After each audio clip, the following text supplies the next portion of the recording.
Show, weekdays 9 a.m. to noon, KSPN Los Angeles, a Good Karma Brands radio station.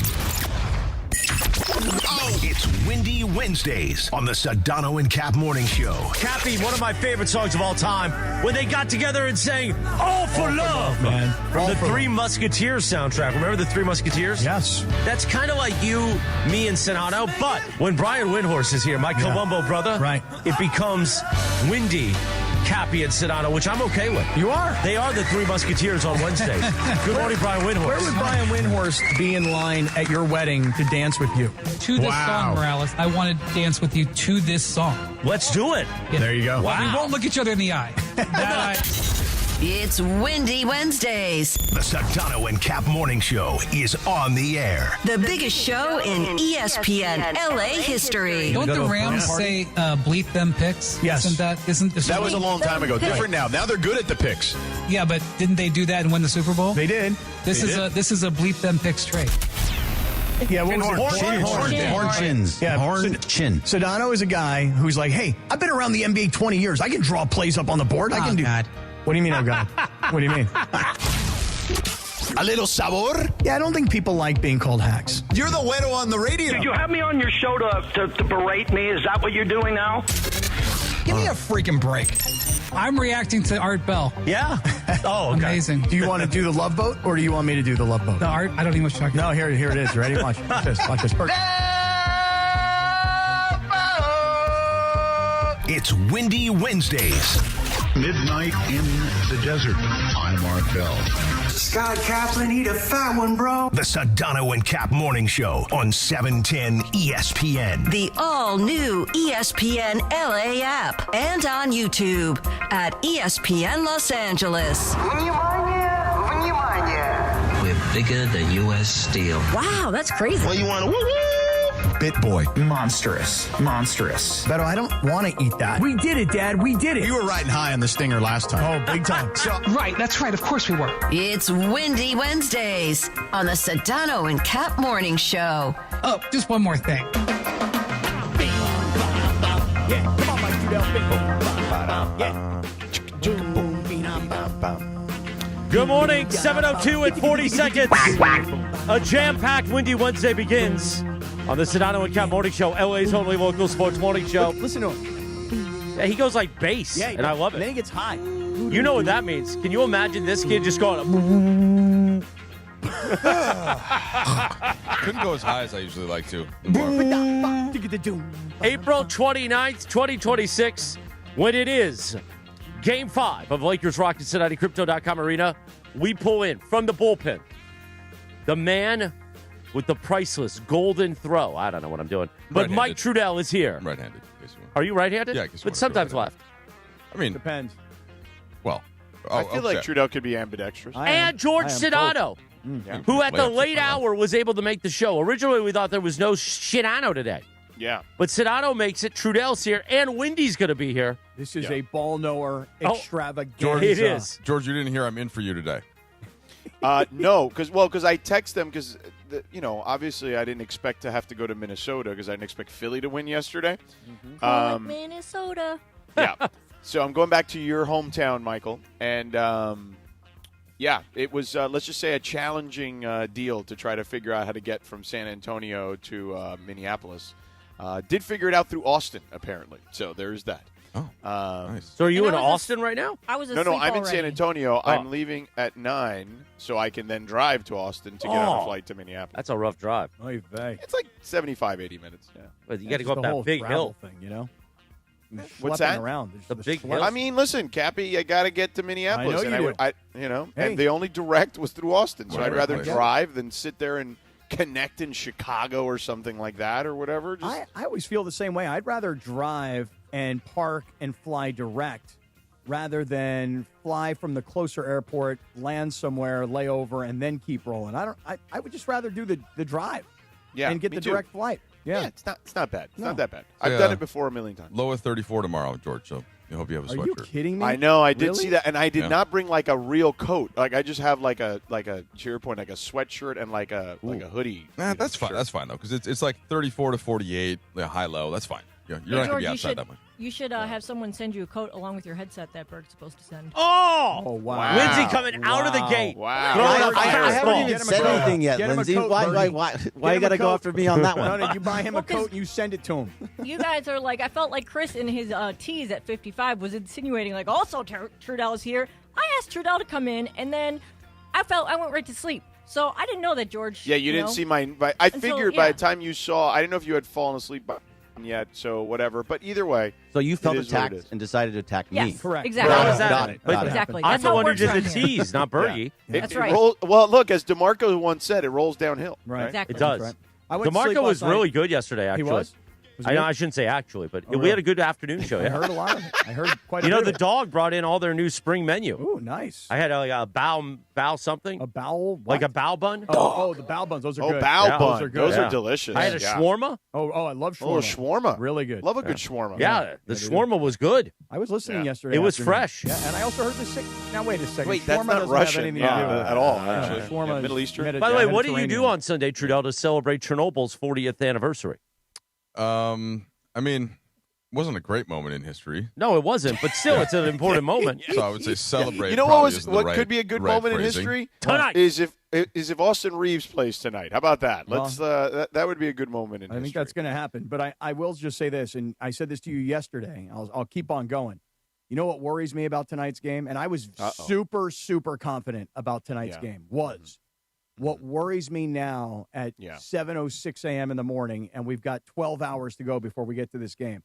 What worries me most about this game, Mike Trudell, and George already knows what I'm going to say. What's that, Cappy? Kevin Durant is not going to play tonight. That worries me for the Lakers. It's an interesting He doesn't take. like Kevin Durant. I don't know if you've noticed this. Yeah, I'm not a Durant fan, and I believe that the Rockets play better without him. I think that in Game 4, look, I'm not giving the Rockets a ton of credit for that win. I'm giving the Lakers a lot of blame for that loss. You know what I'm saying? In other words, I think that the Lakers were exhausted. I think that they were emotionally spent after the comeback and the overtime. I think that there was less time between games 3 and 4, obviously, so not as much rest time for LeBron. And I think it's human nature when you're up 3-0 and you know you're going home to pull off the gas a little bit, whether it's conscious or subconscious. I believe that you do that. And on the other side, it comes down to, do we have any pride at all? And they did. But I also do believe, just based on the limited number of times that I saw the Lakers play the Rockets this year, I do believe that the Rockets play a looser style, a less stressed style of basketball when Durant's on the floor, because you got a guy like a Reed Shepherd, for example, who's getting yelled at for doing what he's supposed to do, which is shoot the basketball by Durant. I just feel like they will play better without him because they can play freer without him. That's my thought on today, and I'm a little worried about the Lakers tonight because there is no Kevin Durant. What do you think, George? No, I think the Lakers are going to smash them tonight, honestly. And I think Kevin Durant would help. So, yes. What do you think, Mike? Let me hear what you I think that look, I think the Lakers are, with LeBron having now an extra day's rest, because it was very predictable, and we talked about this before the series. I don't think you were here that day, Mike, or you were on the phone with us. I know you were on the phone with us before the series at some point, but I don't think it was this day. I looked at the schedule, and I'm like, oh, yeah, this is really advantageous for LeBron. And then I looked, I was like, ooh, Game 4. Yeah, that one's not going to be so great. And now he's got 2 days rest, and they got to close it out today because then there's just, I believe, correct me if I'm wrong, Michael, 1 day's rest after that, which is not ideal. You want to finish the series in 5. You don't want this thing to have to go back to Houston. I think that's a major point of emphasis, no doubt, in just pointing out the intricacies of the schedule. To address Cappy's point directly, Houston, could they, in the way that in Game 4, did they rally around the flag from an energy standpoint without Kevin Durant? Sure, but they were going to do that anyway because they were down 3-0. Mm-hmm. Going into Game 5, if you're making a scouting report, and both teams have had 2 off days, it's an easier scouting report to prepare without Kevin Durant on the floor. So I don't think that I think a team can rally in the short term without their guys, and it's impressive to the degree to which the Lakers have done that in going up 3-0 without 2 of their guys.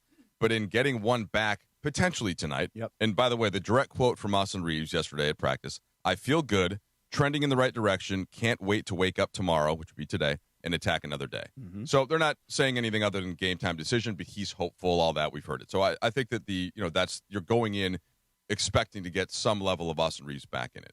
But to George's point now, the Lakers, and this is led by LeBron James, nobody's been in every playoff situation to the degree that LeBron has. Mm-hmm. He knows how important it is to just lock things up tonight.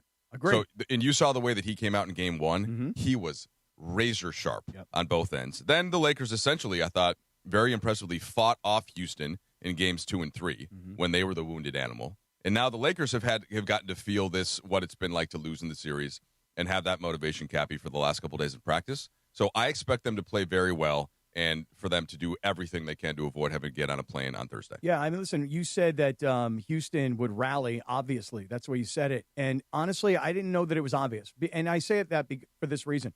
Like, there's a part of me that thought when you're down 3-0. Like the 1-2-3 Cancun thing? Kind of like, yeah. Hey, you know what? We're down 3. Why would I want to we're going to lose. Why would I want to get on a plane, fly back to L.A., lose, to only fly back to Houston to then be done? Like, there was a part of me that thought they might quit down 3-0. Well, they think they're the better team. Well, and this is why tonight, listen, again, I if you would have told me yesterday, if you'd have said to me yesterday at this exact time, what do you think is going to happen tomorrow night? I would say the Lakers are going to win the game. I'm very, very confident that with the ample amount of rest, you come home, you sleep in your own bed, you drive your own car, you practice at your own facility, you go to your own arena, you're in your own locker room, et cetera, et cetera. You're comfortable. You're home. 24 hours ago, Lakers are going to win this game going away. The report that Durant is out of this game actually has me worried. You guys look at it as he's one of the best players of all time, so they can't possibly be better without him. I look at it differently. They could for a game, but I don't think for 2 in a row. I look at it as there's a chemistry that the Lakers have that I did not see in Houston when the Lakers went down there and they played those back-to-back games and they won those back-to-backs. You remember that one? Yeah, in March, yeah. And I just think that the Rockets play a looser, more comfortable style, a less pressurized style of basketball when one of the all-time great players in league history is a first-year player on their team, and he can be a guy that can uplift some people at times with his personality. I also feel he's the kind of guy that can drag people down when he's moping, when he's unhappy. So this is just my perception. Yeah. You ball knowers may feel differently. We feel differently. Hey, ball knowers. It's just me and Kendrick Perkins on this one by ourselves, just so you know. It's me and Perk are by ourselves on this one. All I'm saying to you guys is I'm a little more worried today. Fully expected the Lakers should win. Little more worried about it. That's all I'm saying. So here's what I would say, Cappy. You're not wrong about his personality perhaps affecting a young team. It's why Durant is better suited for a veteran team where they don't have to rely on him in regards to leadership and just, have – if you look at the teams he's been on, okay, OKC, they were all young. It didn't matter. And he was a different person back then. So I don't even want to, that doesn't even count, right? They were as impressive a young team as we'd ever seen that didn't win a championship, I would say, at that stage. And they ran into LeBron, right? And it was LeBron's time at that point, right? So that was it. That was his first, and that was kind of it. And then that team got broken up for financial reasons. Then he goes to Golden State, okay? And he had 2 strong personalities there. I would say even more than 2. I mean, even Clay had asserted himself there, right? So he was the best player on a team where he didn't need to lead, okay? And so I'm with you on the leadership aspect of this. And then even in Brooklyn, there was a lot of things that went wrong there, but he's like literally a toenail away from beating the team that won the championship that year. And that team obviously had a million things go sideways for them. And I think, honestly, as much as of a mess that was, I think that the more I look back on the quote-unquote autopsy on that team, it really was just bad luck in a lot of their cases for that particular squad. And then now, he goes to Phoenix. That thing, again, goes sideways. Not just for him, not just because of him, but I think that's the first time we saw an erosion in skill. Mike, would you agree?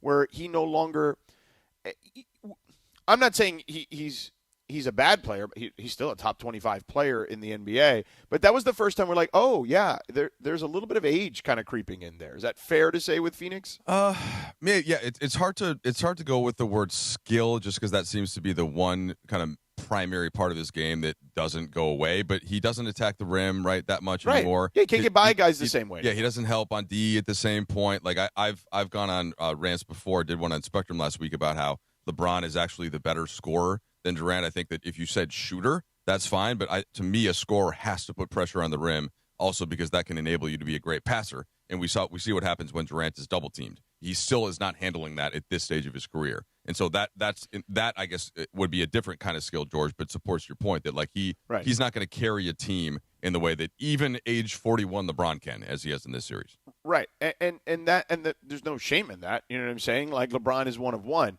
And, look, Bradley Beal was hurt the entire time. The team was constructed really poorly in Phoenix, too, beyond those three guys. There was basically a bunch of G League guys with those guys. Then he comes to the Rockets, and yes, in a perfect world, there's a sliding door where the Rockets look a lot different if Fred VanVleet is healthy. And I know you're going to sit there and probably roll your eyes at that, but you're talking about a guy who's a champion. You're talking about a guy who does control that locker room, right? I mean, you watch Fred VanVleet, and Mike can attest to this. He's coaching guys up while he's sitting there in street clothes, And I just think that having him organize them would have been a lot different for them during the season, and then probably would have led to them being different in the postseason, having different seating perhaps, et cetera, et cetera. A lot of different sliding doors there. But, yeah, he needs a strong personality with him to be successful, especially as he's gotten older, because his skills have eroded ever so slightly, and his personality has evolved to a place where he can be a little bit grumpy. I think. Yeah, and that's all I'm saying is, and listen, I was watching Perk yesterday, and Perk was on with Stephen A, and he was just saying that at this stage of Kevin Durant's career, you don't really, and I don't want to misquote him, but it's paraphrasing. He's like, you don't really want him around anymore. And again, I think there's a little more to what he said, but it was like, hey, look, you go back and you look what happened in Brooklyn. He called it, this is Perk, a disaster. You look what happened in Phoenix. Perk, again, called it a disaster. And what you just said is that he can be a grumpy guy. And I just feel like when you're a first-year player on a team and you have the sort of reputation and the Hall of Fame credentials that Kevin Durant has, you are automatically elevated to leader. Everybody's looking at you because of what you've accomplished. And I just feel like in the one game that he played in this series, he just seemed like he was barking at his teammates, and those guys are kind of walking on eggshells around him. Like, oh, well, he's kind of the boss. I mean, he's the best player. He's the real Hall of Fame guy. And guys just don't play loose. And then what happened in Game 4, again, I'm going to say this. I don't know how much credit I should give Houston for winning the game versus how much credit or blame I should put on the Lakers for losing the game, because the Lakers they did not look the same in Game 4 that they looked through the first three games. Now, is this like us getting the best version of you, and this is not a knock on anyone. Like, speaking of knock, it's not a knock on anyone because I love this guy, but, UNLZ did not mesh. So, like, he was barking at you. He was. Similar? Right. He was Durant in that situation, And I was just little Reed Shepherd just trying to bomb threes. That's all I was. And I was like, come on, LZ, cut me a break, man. Let me shoot the ball, dude. He was having no part of that. Oh, no part of it at all from day one. He actually, it seemed like he I remember the text a few weeks ago. Told you. Yeah. Anyway. Yeah. I was for you, Sedano. 7:18. And you know what you could have done since the Sedano and Cap Morning Show began? You are just a beauty. I'm on fire. I know you are. Yesterday was a great day. Well, no. You know what it is? Somebody actually had a great line, Chris. Yes. Because we did a poll yesterday. Is the show better with or without Chris? Put up a poll, as LZ once said. Yeah, exactly. So, and 67% said the show was better without you. But there was still 33% that felt the show was worse without you. Listen. 67 is pretty good. It's more than I would have thought. By the way, all I need is the 2% that signed this contract.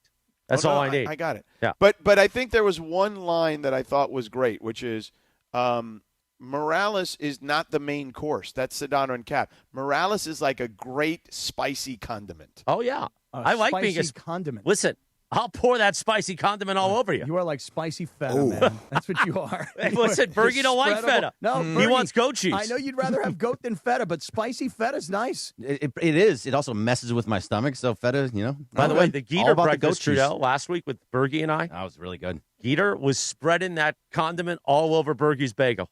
All over the bagel. He can spread it. Oh, he can. He can spread it, man. I mean, if he would have said, guys, let's go up to room 711 and consummate this thing, I would have been like, all right, I'll watch. That's a different thing. 514's a better room for that, I think. At the JW? Oh, no. 514 across at the E. I think condiment is not strong enough for the omnipresence that you have. No, I don't think condiment. There's a sign in my thing that Sam Pines once said the aura of the station, and Aura, that's fine. Not omnipresent. Aura isn't an employee, just a consultant that offers opinion. Just a consultant. Meanwhile, let me Sends read this. emails at 4 o'clock in the morning. Actually, I wrote it at 11 p.m. Oh, you did? Yeah. And you scheduled it? And then I was still up, so when Pines texted me, I was like, oh, I'm already up. Wow. Anyway, you could have gone to Valvoline Instant Oil Change, home of the 15-minute drive-through oil change. Visit SoCalOilChange.com for a location near you. I schedule emails, and I schedule a lot of texts. I'm impressed. Do you schedule text? No, you guys have taught me how to schedule text, but I've not really learned or Like, I've scheduled really a text to Sedano for 7:22 that just says, this idiot. This idiot. Yeah. That's it. That's it. 7:22 a.m. Yeah. This idiot. You'll be getting that in 1 minute. And who knows which one he might be talking about at that point. Although maybe I should take a guess. So I'm a little nervous tonight, guys. I'll be honest with you. I'm a little bit nervous about this game. Again, 24 hours ago, I would have said to you, Lakers win, going away, crush them, no problem. Right. But I'm just a little bit nervous that Houston comes in here. All these guys are like, man, we got nothing to lose, man. Let's just go out there and fire away. And we don't have to worry about this guy over here and his grumpy attitude. You know, he can sit on the bench and wave bye-bye as DeAndre Ayton's getting knocked out of the game in Game 4. Cappy, there's a certain level of angst that should come with any playoff game. Maybe barring being up 3-0, but nonetheless, we had talked a couple weeks ago, right? So Sedano and I just texting, kind of going into the postseason, and the whole goal, elongate the series long enough to hopefully get one of the two guys back. Not only have the Lakers done that, again, this is hopefully Austin Reaves plays, we don't know for sure. They're up 3-1 with a chance to clinch the series and move on to round 2. So things could not be in a better position had we knew everything that we knew at the time going into the series against Houston. So I'm not saying that the Lakers should be in any way overconfident, and they're not, right? They are much more focused on the specific game plan. Why did Houston play better in the second half of Game 3 and throughout Game 4? What were the things that they did? And how does that translate to Game 5? So the nervousness, all that stuff, I get that for anybody going into it, but they have real things they can pick on with what Houston does. They will play much better, I guarantee it, than they did in Game 4 when they were exhausted. I would expect so. And so to me, the angst part is just that's a normal playoff feeling. But for this matchup, with what they have to kind of counter against it, I think they should be feeling a level of confidence going into Game 5. I like the confidence that I'm hearing because, let's face it, before this series even began, as we pointed out, ESPN has 12 of their NBA reporter analyst types, and all 12 picked the Rockets to win the series. And that's because Luka and Austin were not expected to play. And they also expected Durant to be playing. Right. So all 12. I picked the Lakers to win. Oh, you did? Well, yes, because I'm a counterculture kind of guy. Did anybody go with you on the show here, or was it just you? No, I think it was just me. Oh, no, Bergie, you and... stop. What are you talking about? Wait, did you guys... Ever since I bought the LeBron Beats, I've been all in. He bought the LeBron Beats, so he's the all golf in. beats. First you call him a condiment, now you don't give him credit for his pick. Okay, that's my bad. Yeah, don't just Bergie. call me a condiment and throw me away. I can't Really? just spicy feta this guy and then leave him alone. Bergie, what'd you pick? I By the way, picked spicy feta is not even a condiment. That would be more like spicy feta. By the way, is that, Spicy feta is that like a where real they take... thing? Yeah, it's like... I know what feta is, but I know that... And they add some... Mike's not a spicy cheese stuff. guy, so that's... let me He tell you about only him not likes being a cheese guy. sweet white stuff. Okay. Thanks, Chris. Yeah. Like frosting. Yeah, he likes frosting. Yeah, exactly. He's a frosting guy. I took the Lakers, but it was only because I wanted to be on the same wavelength as you. counterculture. Yeah. Counterculture. I thought they were going to lose, but I was very much on your side. I did not make a pick, Michael. I'm against predictions. I didn't make an official prediction. My Houston feeling is that they weren't quite as good as their record in the regular season because of the weaknesses that they have, and they overcame a lot of it with basically by being big and tough. But there's a ceiling to that, and I think the Lakers exposed it in the first couple games of this series. We'll see if they can close it out tonight. Yeah, well, look, Detroit's going through some of that, right? With you play hard, right? And then your stuff gets exposed. They need Phoenix, a secondary scorer. Yeah, you can't just play hard against OKC, as Phoenix learned. Well, right, because they play hard all the time. Yeah. Yeah. 7:24 on the Sedano and Cap Morning Show.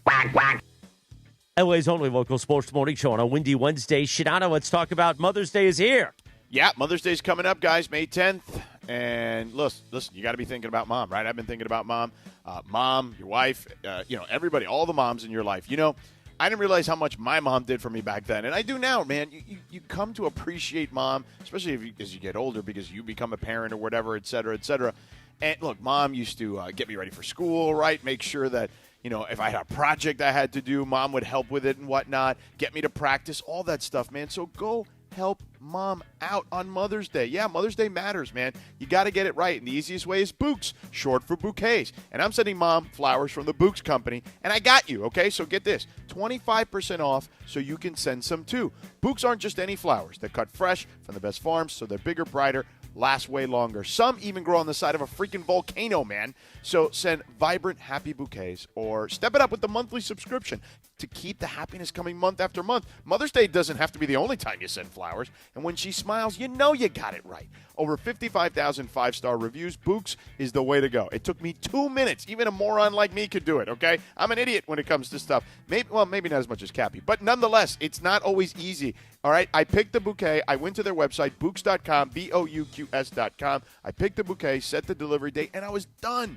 And with 25% off with the promo code ESPN, you can grab some for your wife, your aunt, your grandma too, okay? Mother's Day is May 10th. Don't wait. Go to Bouqs.com. That's Bouqs.com. Use the promo code ESPN for 25% off. That's Bouqs.com. Promo code ESPN. Bouqs.com. Promo code ESPN. Bouqs.com. Promo code ESPN. Trudell's here. Sedano's here. Cappy's here. It's a windy Wednesday. We get you ready for Lakers basketball tonight. Game 5 at Crypto.com Arena. In 3 minutes from right now, we continue the fun and frivolity chat. This is the Sedano and Cap Morning Show. Hyundai gives you America's best warranty on every new vehicle. It includes a 10-year, 100,000-mile powertrain limited warranty, plus 24/7 roadside assistance. That's peace of mind from Hyundai. And these days, that's priceless.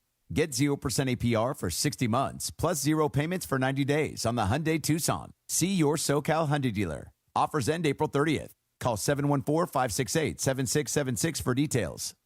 Hey guys, it's Sedano. Next time you're at my home away from home, LAX, look up. You'll see the future of travel in action. It's the all-electric Skylink train. It's now testing, and trust me, this is a game changer.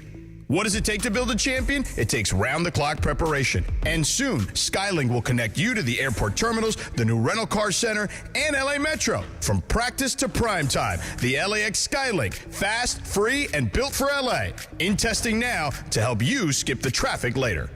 At Uline, the prevailing opinion is, if you don't live it, you don't believe it. The people at Uline believe in hard work, and they live it by being there 24/7 to answer your call, having 41,000 items in stock, and offering same-day shipping from 12 locations across North America. Business owners, sellers, buyers, shippers, and packers believe it. Uline is the hard-working, dependable source for your shipping and industrial supplies. Visit uline.com. Buenos dias. Hey guys, it's Sedano. As a parent, I want what's best for my kids. But when hard things like divorce or neglect happen, and kids don't get the support they need, they can develop toxic stress and serious health issues. Learn how supporting your child's feelings can give them a stronger start at first5california.com.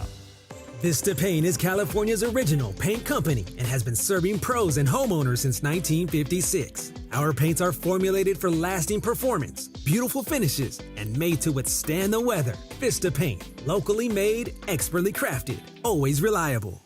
Hey, it's Rich Eisen for Pella Windows and Doors. Sometimes teams take a timeout to regroup and call the right play. When it comes to your home, Pella Windows and Doors always has the winning game plan. They're not just window and door experts. They're experts at taking care of you and your home. At Pella, they find the products that meet your needs and their experts install them. They do it every day, and that's why your neighbors trust them. Discover why Pella is a trusted choice for homeowners everywhere. Visit Pella.com/Eisen today. That's Pella.com/Eisen.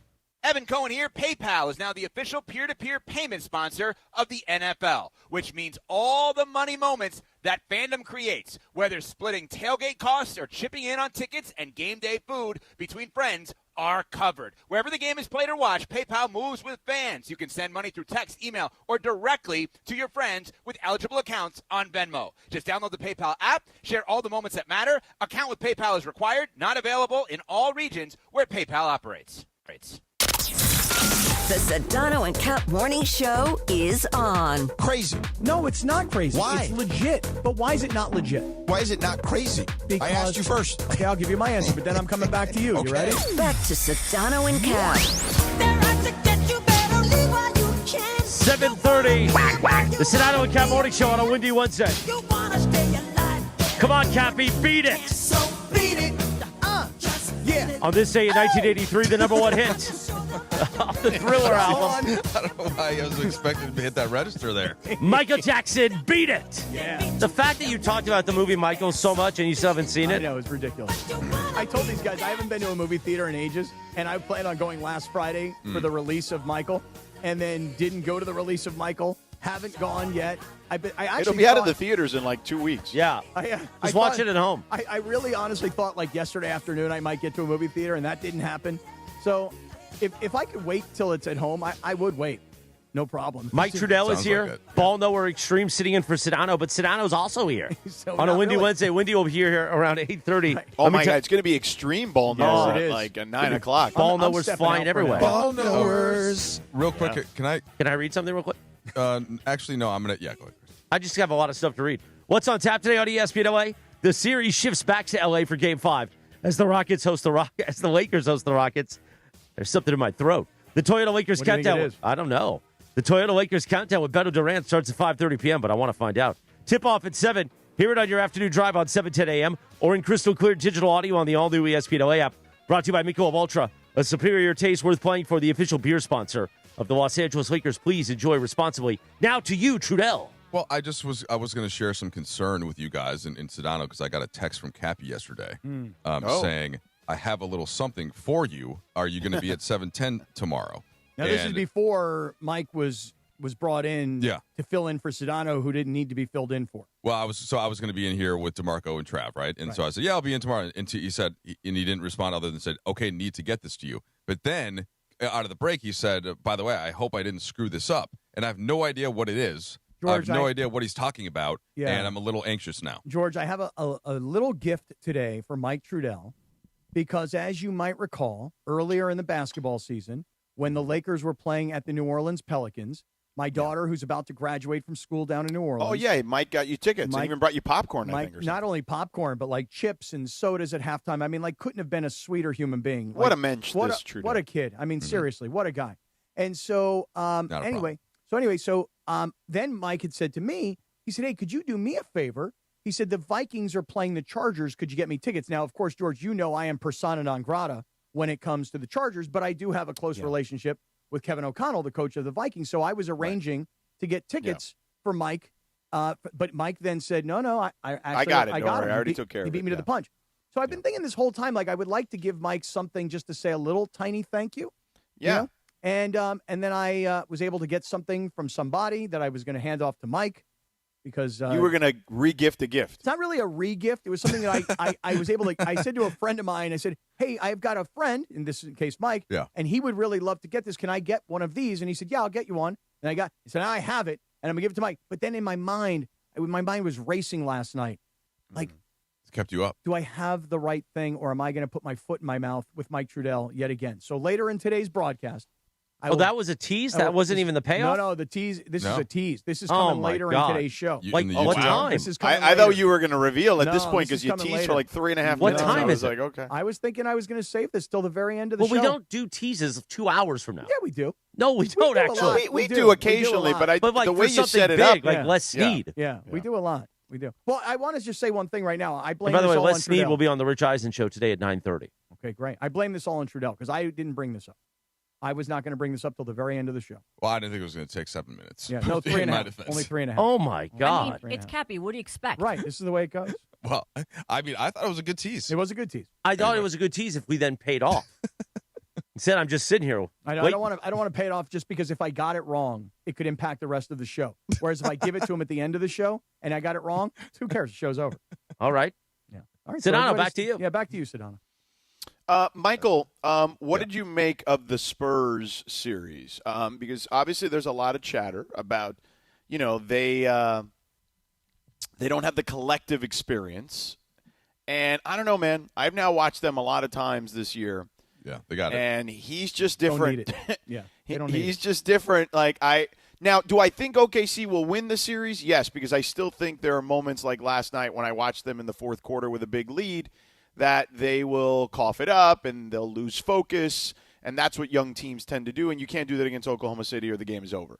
And it's funny because Mitch Johnson, and I mentioned this during the game, and I'm paraphrasing now, but I asked him what is it like coaching this team? And he says, well, they're so young that, you have to make sure you make them understand that the fundamentals are incredibly important, because when we just do the fundamentals, we can pretty much beat every team. We're as good a team as anybody in that scenario. However, they're so confident, bordering on arrogant, that I want them to have that edge too, because that's the edge we need to win a championship. And so he goes, it's a really tough line to toe. And I think that was on full display yesterday in the fourth quarter, particularly when the Blazers made that push and kind of San Antonio was coughing it up all over the place. But, man, that guy, when he does it, it feels like it happens in waves, and it's like a tidal wave. Yeah. It's just really insane when you watch him do it up close. And I've seen it so many times now that I'm just like, holy crap. His length, his ability to get to balls you don't think that you can get to.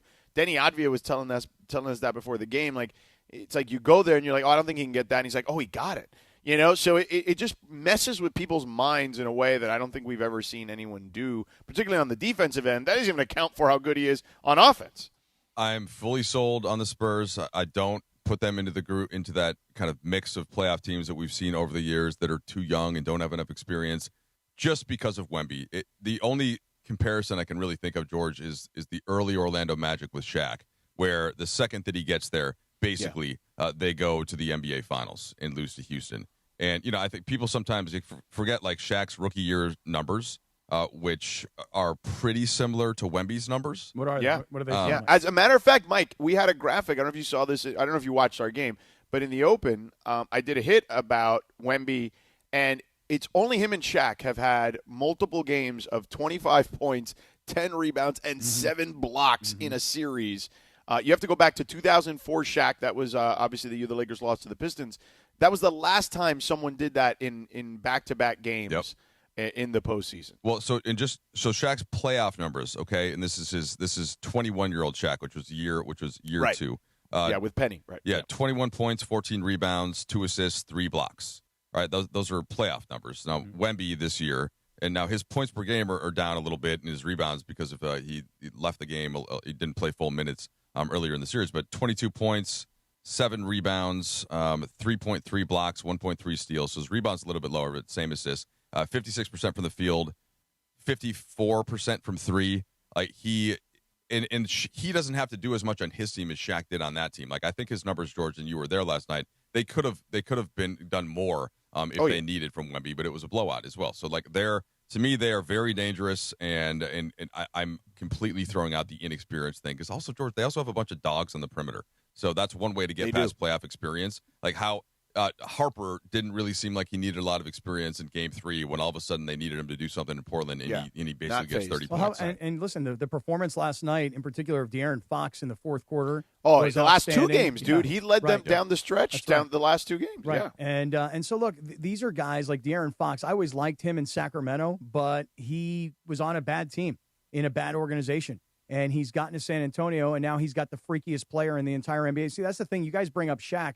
And when Shaq was early in his career, while he may not have been 7'4", he was just slightly shorter, but he was a whole bunch thicker. You know what I mean? And he was so dominant that he could push everybody around. I'm not telling you guys anything you don't know. True, yeah. Whereas with Wemby, he's so long, and he can do so many things athletically that most of us never thought a guy his height could ever do athletically, because we just kind of assumed he'd be a stick man out there, which is what makes the potential against Oklahoma City so interesting, because even though Chet Holmgren is not Wemby, he's the only guy really in the NBA that I think of, unless you guys tell me differently, that has the height, the length, the size, the experience playing against him that even puts up kind of a fight or makes it even remotely close because there's nobody else out there that has this height and length.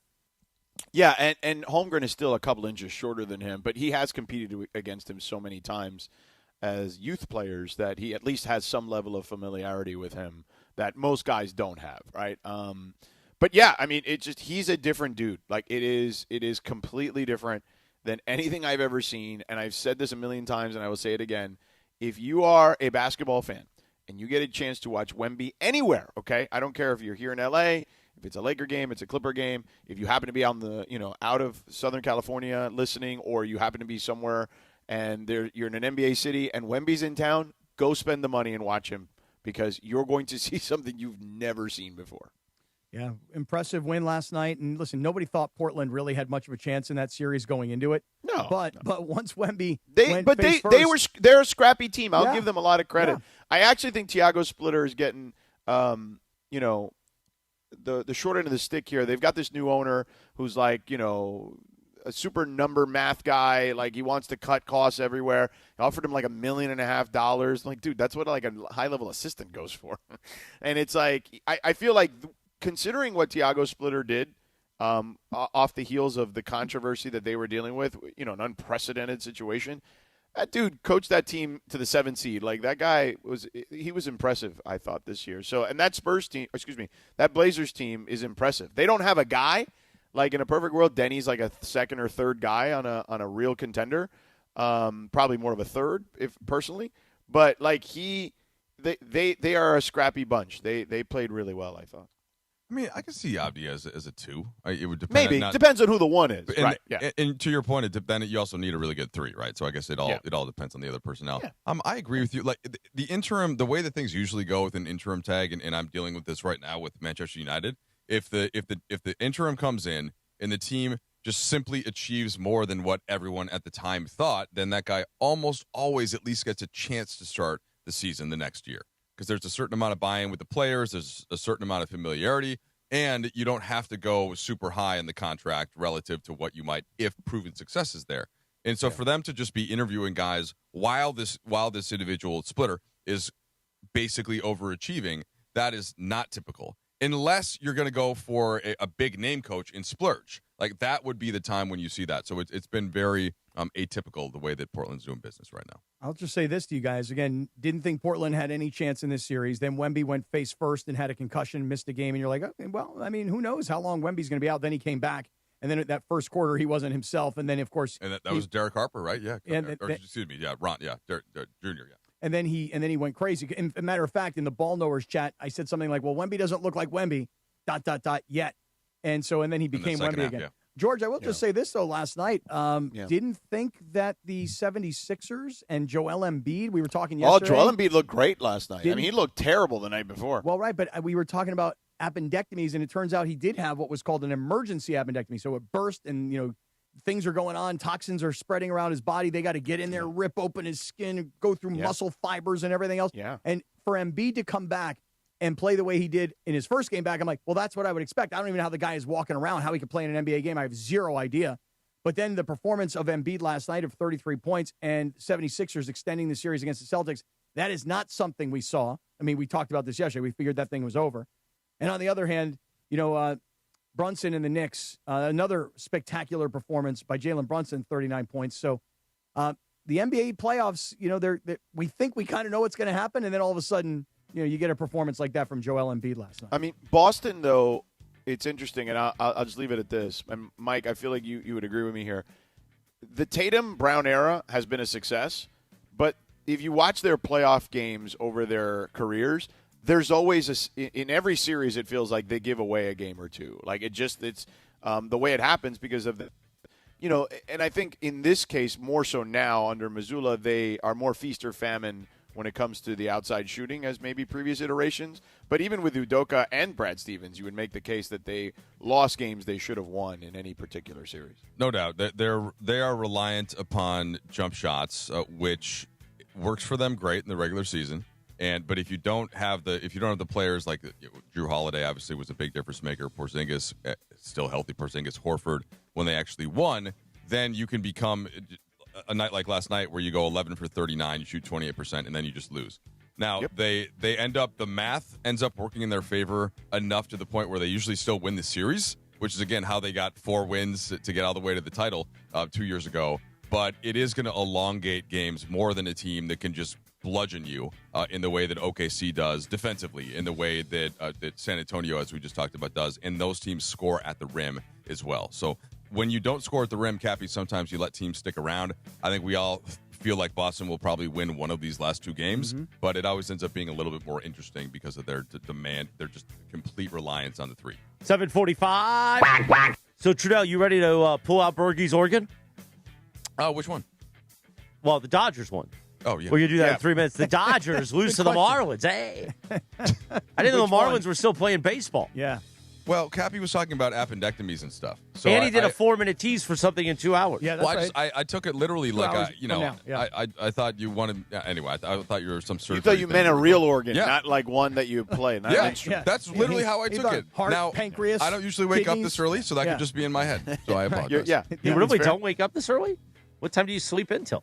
I mean, this man's he's working till like midnight and 1 o'clock in the morning every 7. night.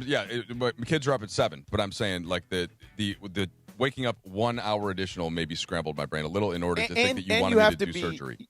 You have to be on. You know what I mean? Organs. Like it's different. You did not think musical organ. You thought heart, pancreas. Look, it's Morales. Kidney. I figured what's the weirdest thing that he could say? Well, we're going to pull that's out fair. Bergman's That's organ. fair. I literally thought he was talking about that. If you go in that vein, then it makes sense. The double entendre that we've been doing since the Keyshawn days.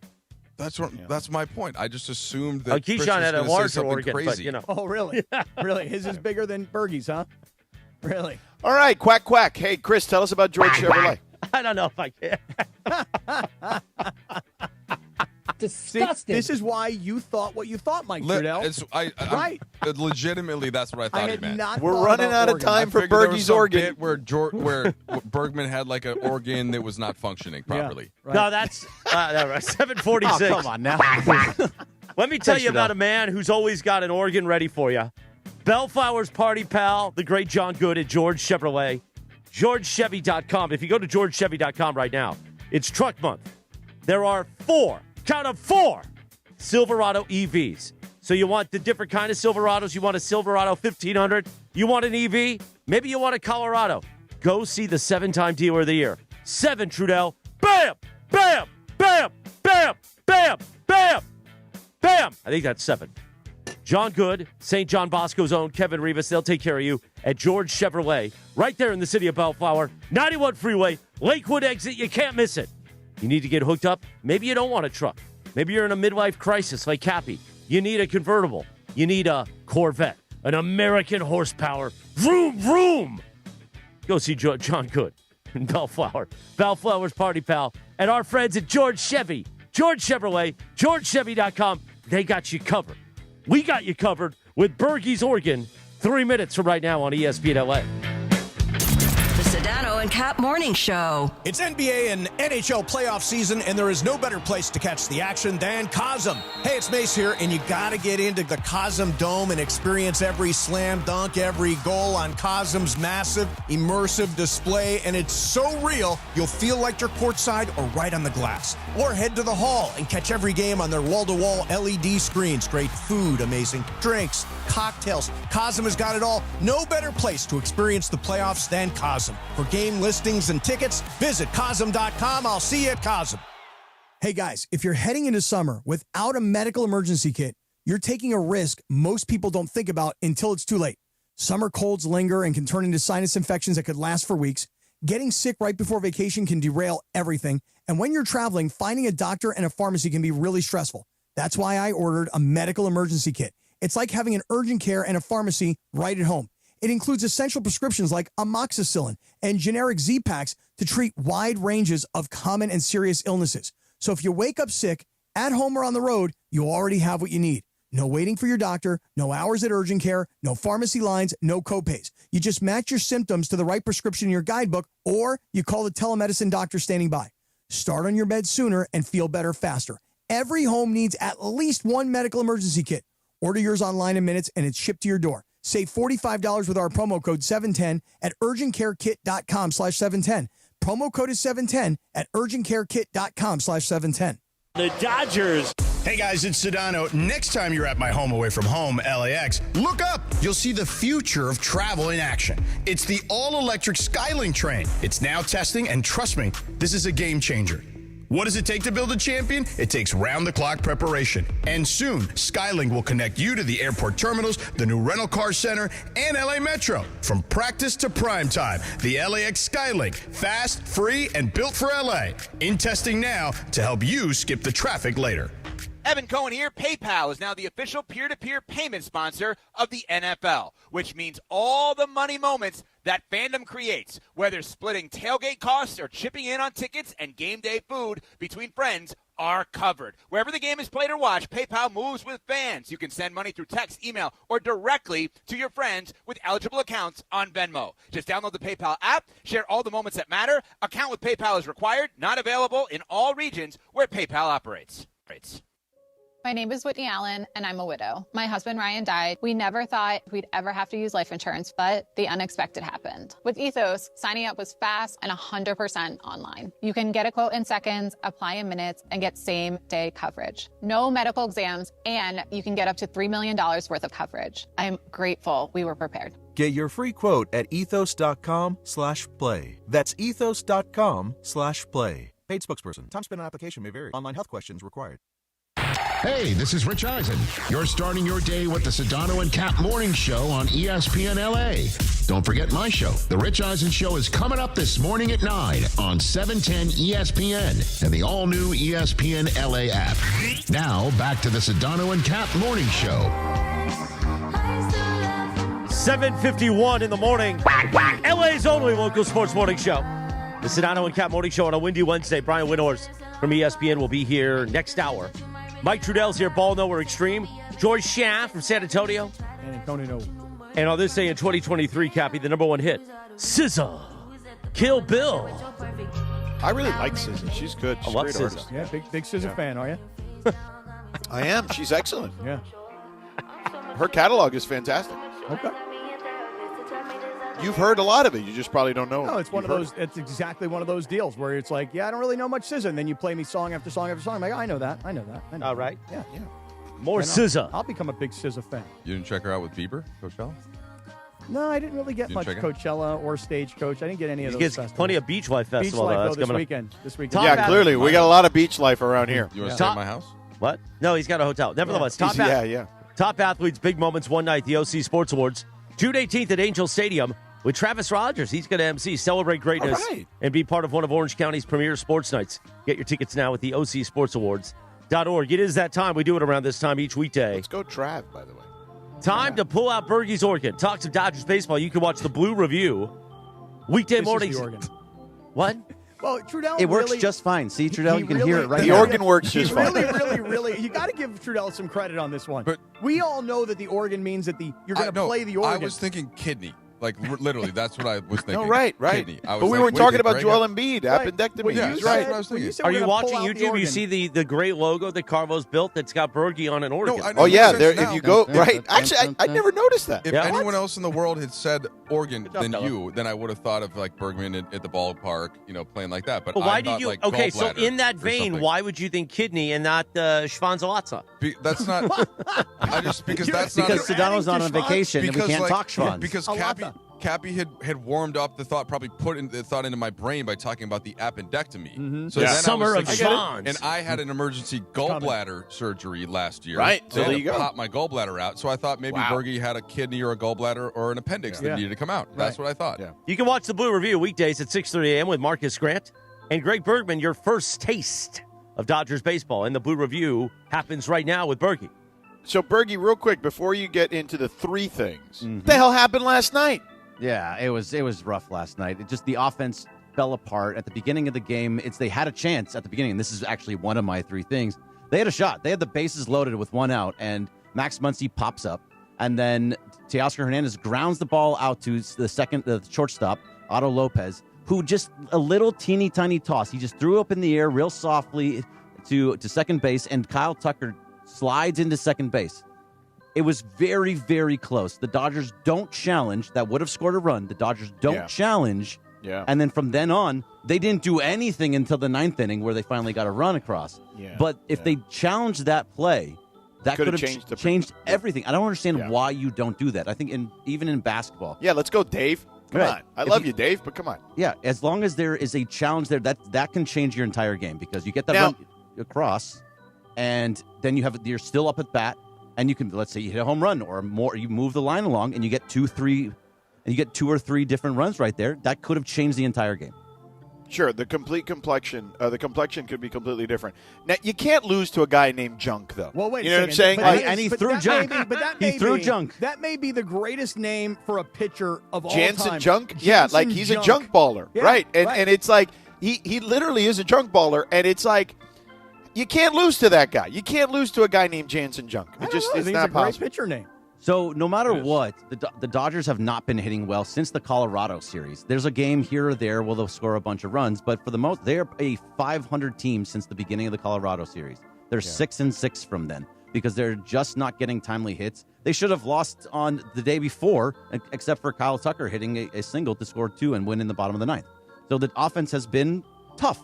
It's still early, I get it, but it's been a little bit rough recently. So of the 3 things today, the first thing is challenging, which they did not do.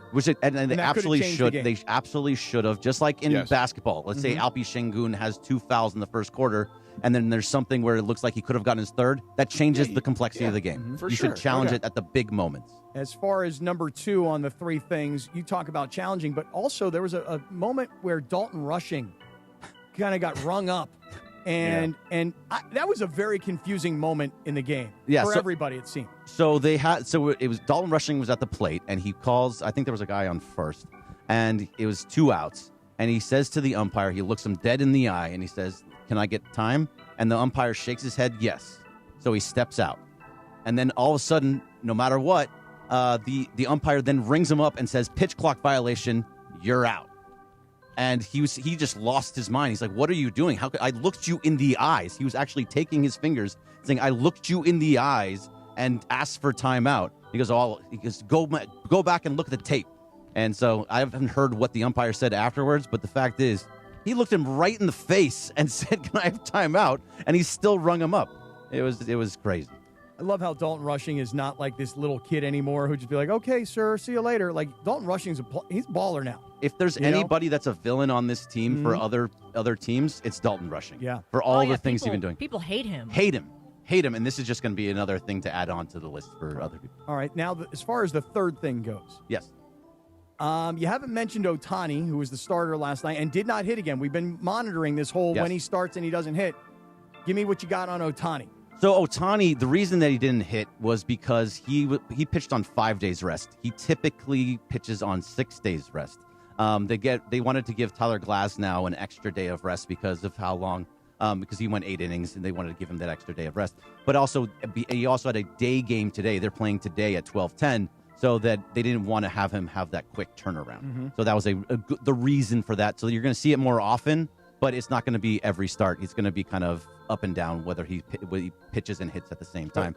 But last night he was great. I mean, he was still great. He only gave up 1 run through 6 innings. He got a little wild in the 5th inning where he was walking a bunch of guys through 28 pitches, but he still somehow wiggled out of everything and ended up with giving up only 1 earned run. That's the key, earned, because there was a second run because of the error when he tried to throw the ball to second base and it went out into the outfield. That was completely on him. And by the way, the 1 run that was earned, Andy Pajes, can I ask a quick question? Yeah, it was a terrible throw. Who are you throwing to? Yeah, that was a terrible throw, which typically Andy is a great fielder. Really good outfield. Huge arm.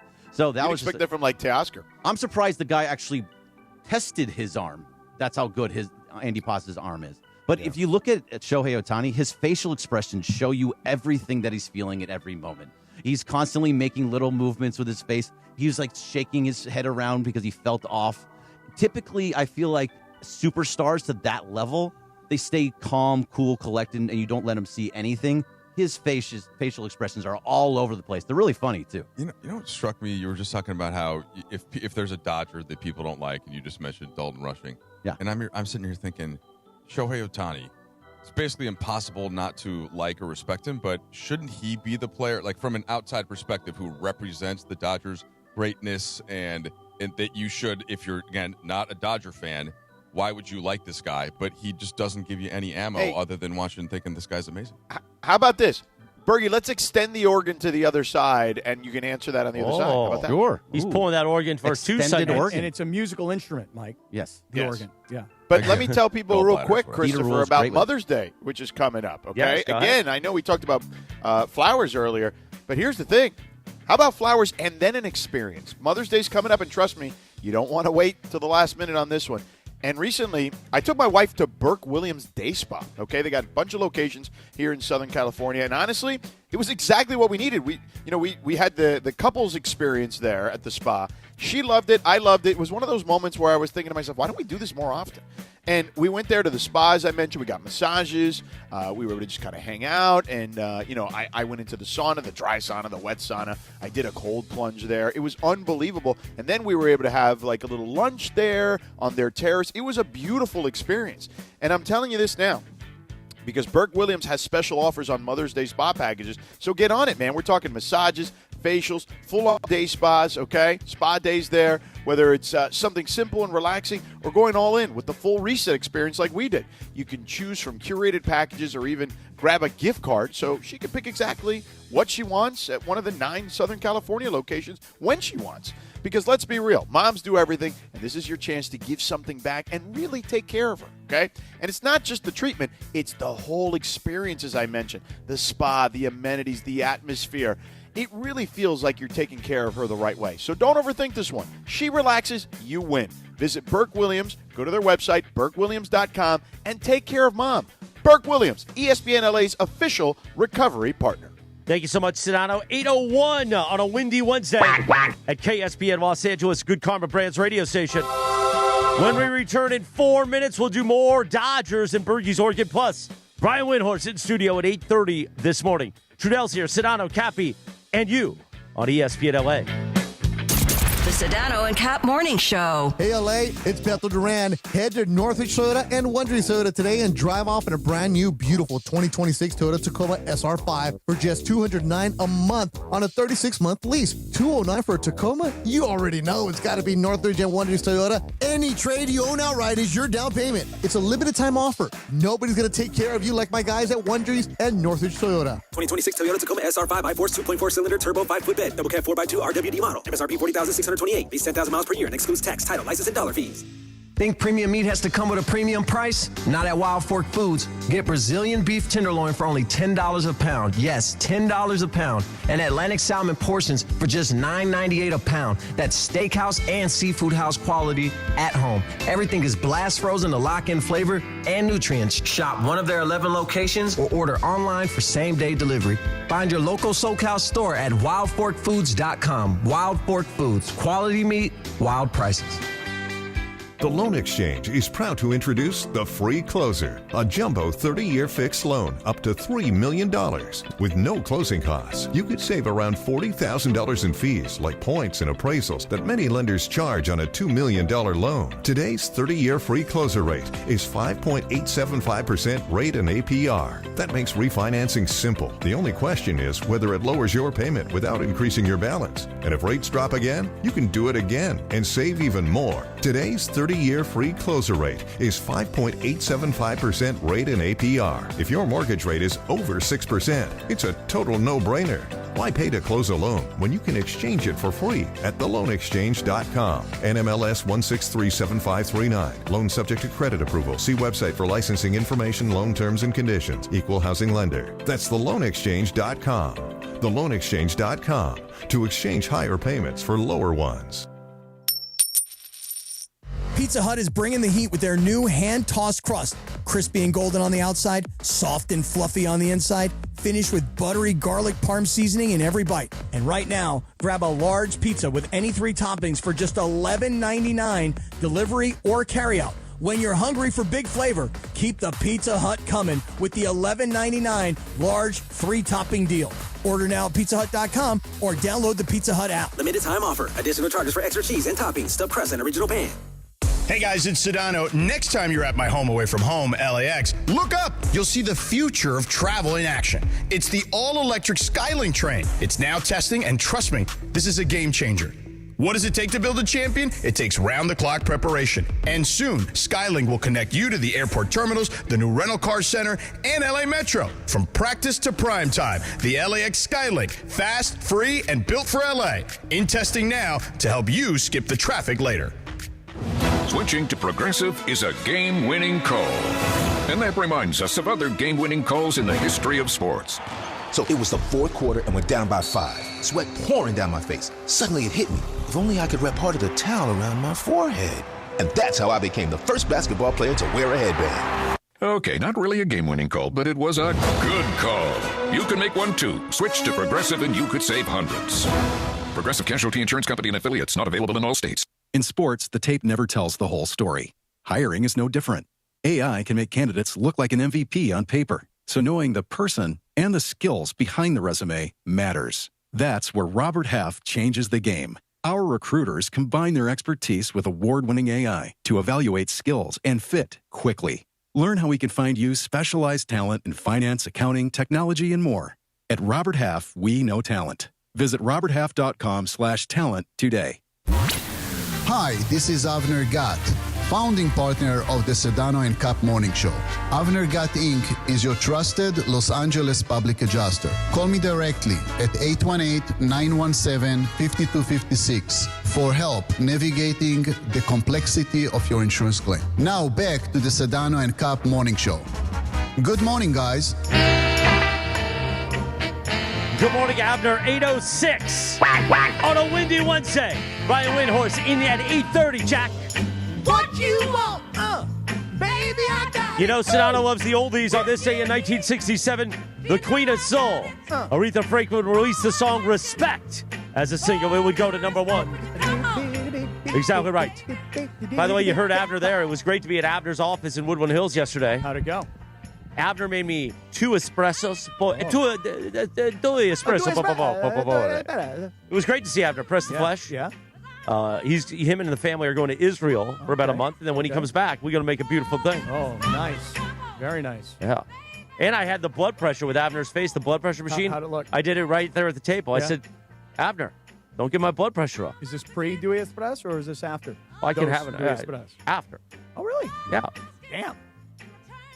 Well, espresso shouldn't get your blood pressure up. No, Might get your heart rate up, but not your blood pressure. Makes me nervous about that, you know? Meanwhile, we teased it when we went to break.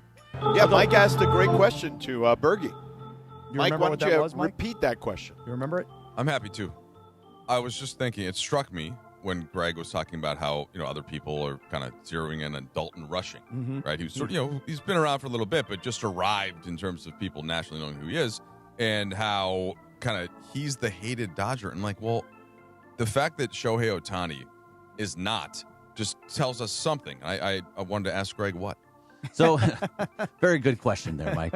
But he is Speak on just the behalf most. of all fans, Bergie. Yeah, of all fan bases. I am fan of for every fan base out there. He's just so polite and nice. There's nothing that can anger you about him. He's like every time a ball if he fouls the ball off to the left side, he goes just, hey, I'm sorry, I'm so sorry. If it goes off to somebody, he just is such a nice guy that it's impossible to say like, oh, I hate that dude. And also he's so different than everybody else. The pitching and the hitting and just how hard he hits the ball. He can have games where he strikes out 10 and hits 3 home runs and one of them goes out of the park. It's just because of how amazing he is, it seems almost impossible to not like him. How about when he gets hit by a pitch? Like there's been instances where he gets hit by a pitch and like the rest of the dugout's like, come on, man, what the hell? They're going to come up on the top step. You mean the and Padres? He's like, hey guys, I got it. It's cool. It's cool. I'll just go down to first base. It's good. Let's not fight. I'm fine. Hey, I'm okay, guys. I'm good. Everything's all right. I'm He's good. just so polite. So I just think all of baseball fans look at him and they go, he's so unique. He's one of one. He's the only guy who can do both at this level. He's a top level Cy Young caliber pitcher. He's also the best home run hitter or one of the best. He can steal bases. Right. The guy can do anything. We've never seen anybody like this in our real lifetimes. We all were kids and we heard about Babe Ruth. We never saw that. And so, yeah, as much as you're right, Mike, like people should be like, hey, he's getting paid $700 million. And wait a second, they deferred all that money. And they can spend it, and we can't. He should be the poster boy for hating the Dodgers, but I think Bergie's right. Like, he's so likable.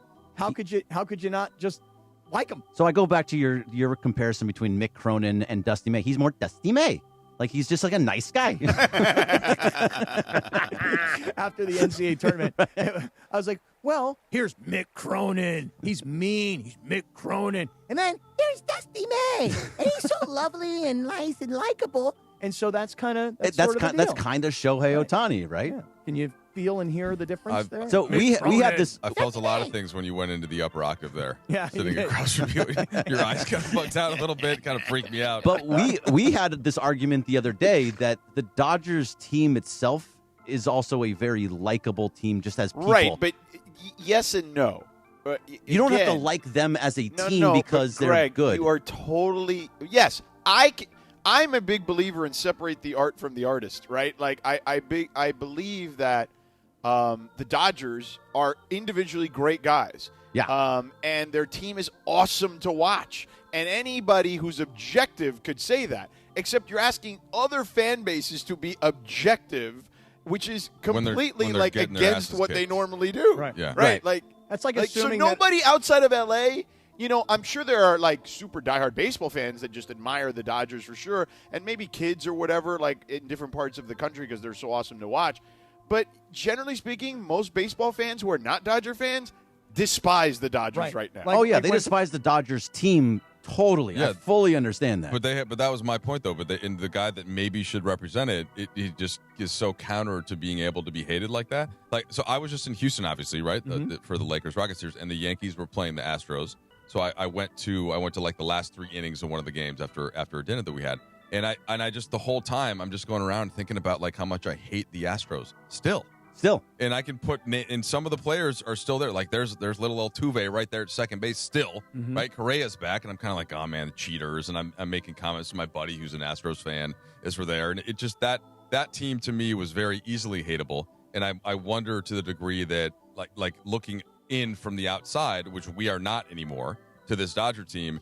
When you mentioned Dalton Rushing, I'm like, really? That's the guy that's backup going to catcher. take some. Yeah. The backup catcher's the hateful one. And why exactly? Yeah. You know? Why exactly? Yeah. So how do you feel about the Yankees? So you're there for that's 2 teams that are typically hated. Well, right so the Yankees, I have a soft spot for because my mom and her whole family grew up Yankee fans. So I kind of heard when I was going in Minnesota as a kid. Like, so the Twins win the World Series in 87-91, so that's great. After that, they basically didn't do anything ever, and that was right in the Jeter, kind of Rivera, that golden generation. And so if they didn't play the Twins, I would root for them. But so I'm not like a Yankee fan, but I've got a soft spot. Right. So, but can you hate Mookie like, individually? I know this is different, but individually, Mookie Betts, really hard to hate. I love Mookie Betts. Yeah. My favorite player on the team. Freddie Freeman. Is just such a How do you nice hate guy Freddie too. One thing about Freddie Freeman, though, I will just say this, and I love Freddie Freeman. I think he's awesome, and I love his story. I love his dad. I love the fact that he just had his 4th kid. I think he's a great guy, Freddie Freeman. I just don't love it when he gets to second base and he gives you the dance move. But that's what everybody does. I know, but of everybody who does it, his looks the worst. I think it's the Freddie originated dance. it, though. And it's He's the terrible. original one. And Why it's they awful. do it? Yeah. Well, I'm just here to tell you that of everybody who does the same exact dance moves, Freddie's is the one that Not looks only the that, worst. but like half the little leaguers in Los Angeles do that too now, No, they including do. my They- kids' teams. They do? Yeah. Oh, my God. Yeah, all right, they've all adopted it. 8:13. We'll get back to That's Bergie in a great. moment, but I hold up his beautiful picture. Let's talk about Jacob and Ronnie for 60 seconds, please, fellas. Let's do it, Georgie. What do you say to that? Oh yeah, listen, man, you got to talk about. Do you have the face? You put Yeah, the I face put it up there. He got I'll hold the it up face. again. He got the Okay, I face. just want to make sure that you did that. I mean, because that's a beautiful face there. Oh, yeah, There I'll is. kiss it. Nice white teeth. Look at those nice white teeth. Hey, let me 6, let's- 7. Yeah. Oh, so too Yeah, early. listen, if you spend any time on the 5, the 10, or the 405, you already know how intense it feels with a big truck is flying right by you and right next to you. And when a truck accident happens, it's rarely minor. The damage can be massive. The injuries can be serious. And dealing with the aftermath just gets complicated. That's why, Cappy, you call Jacob at 800-345-6789, Cap. That's right. Jacob and Ronnie helps people hurt in truck accidents. And his team knows these cases are different from like regular car crashes. And if you need answers, start with a free consultation and a no-obligation case review. And remember this is the most important point for everybody who's worried, I don't have enough money to pay for a lawyer. Forget about that. There is no fee unless Jacob wins, George. Yeah, so here's the deal. So if you're in a truck accident, and it turned your life upside down, call Jacob at 800-345. 6789. That's 800-345. 6789. Or visit him online at calljacob.com. Thank you, Sedano and Cappy. 814 right now. Sure Hey, is. did you see this Dave McMenamin conversation with LeBron about Michael Jordan or whatever?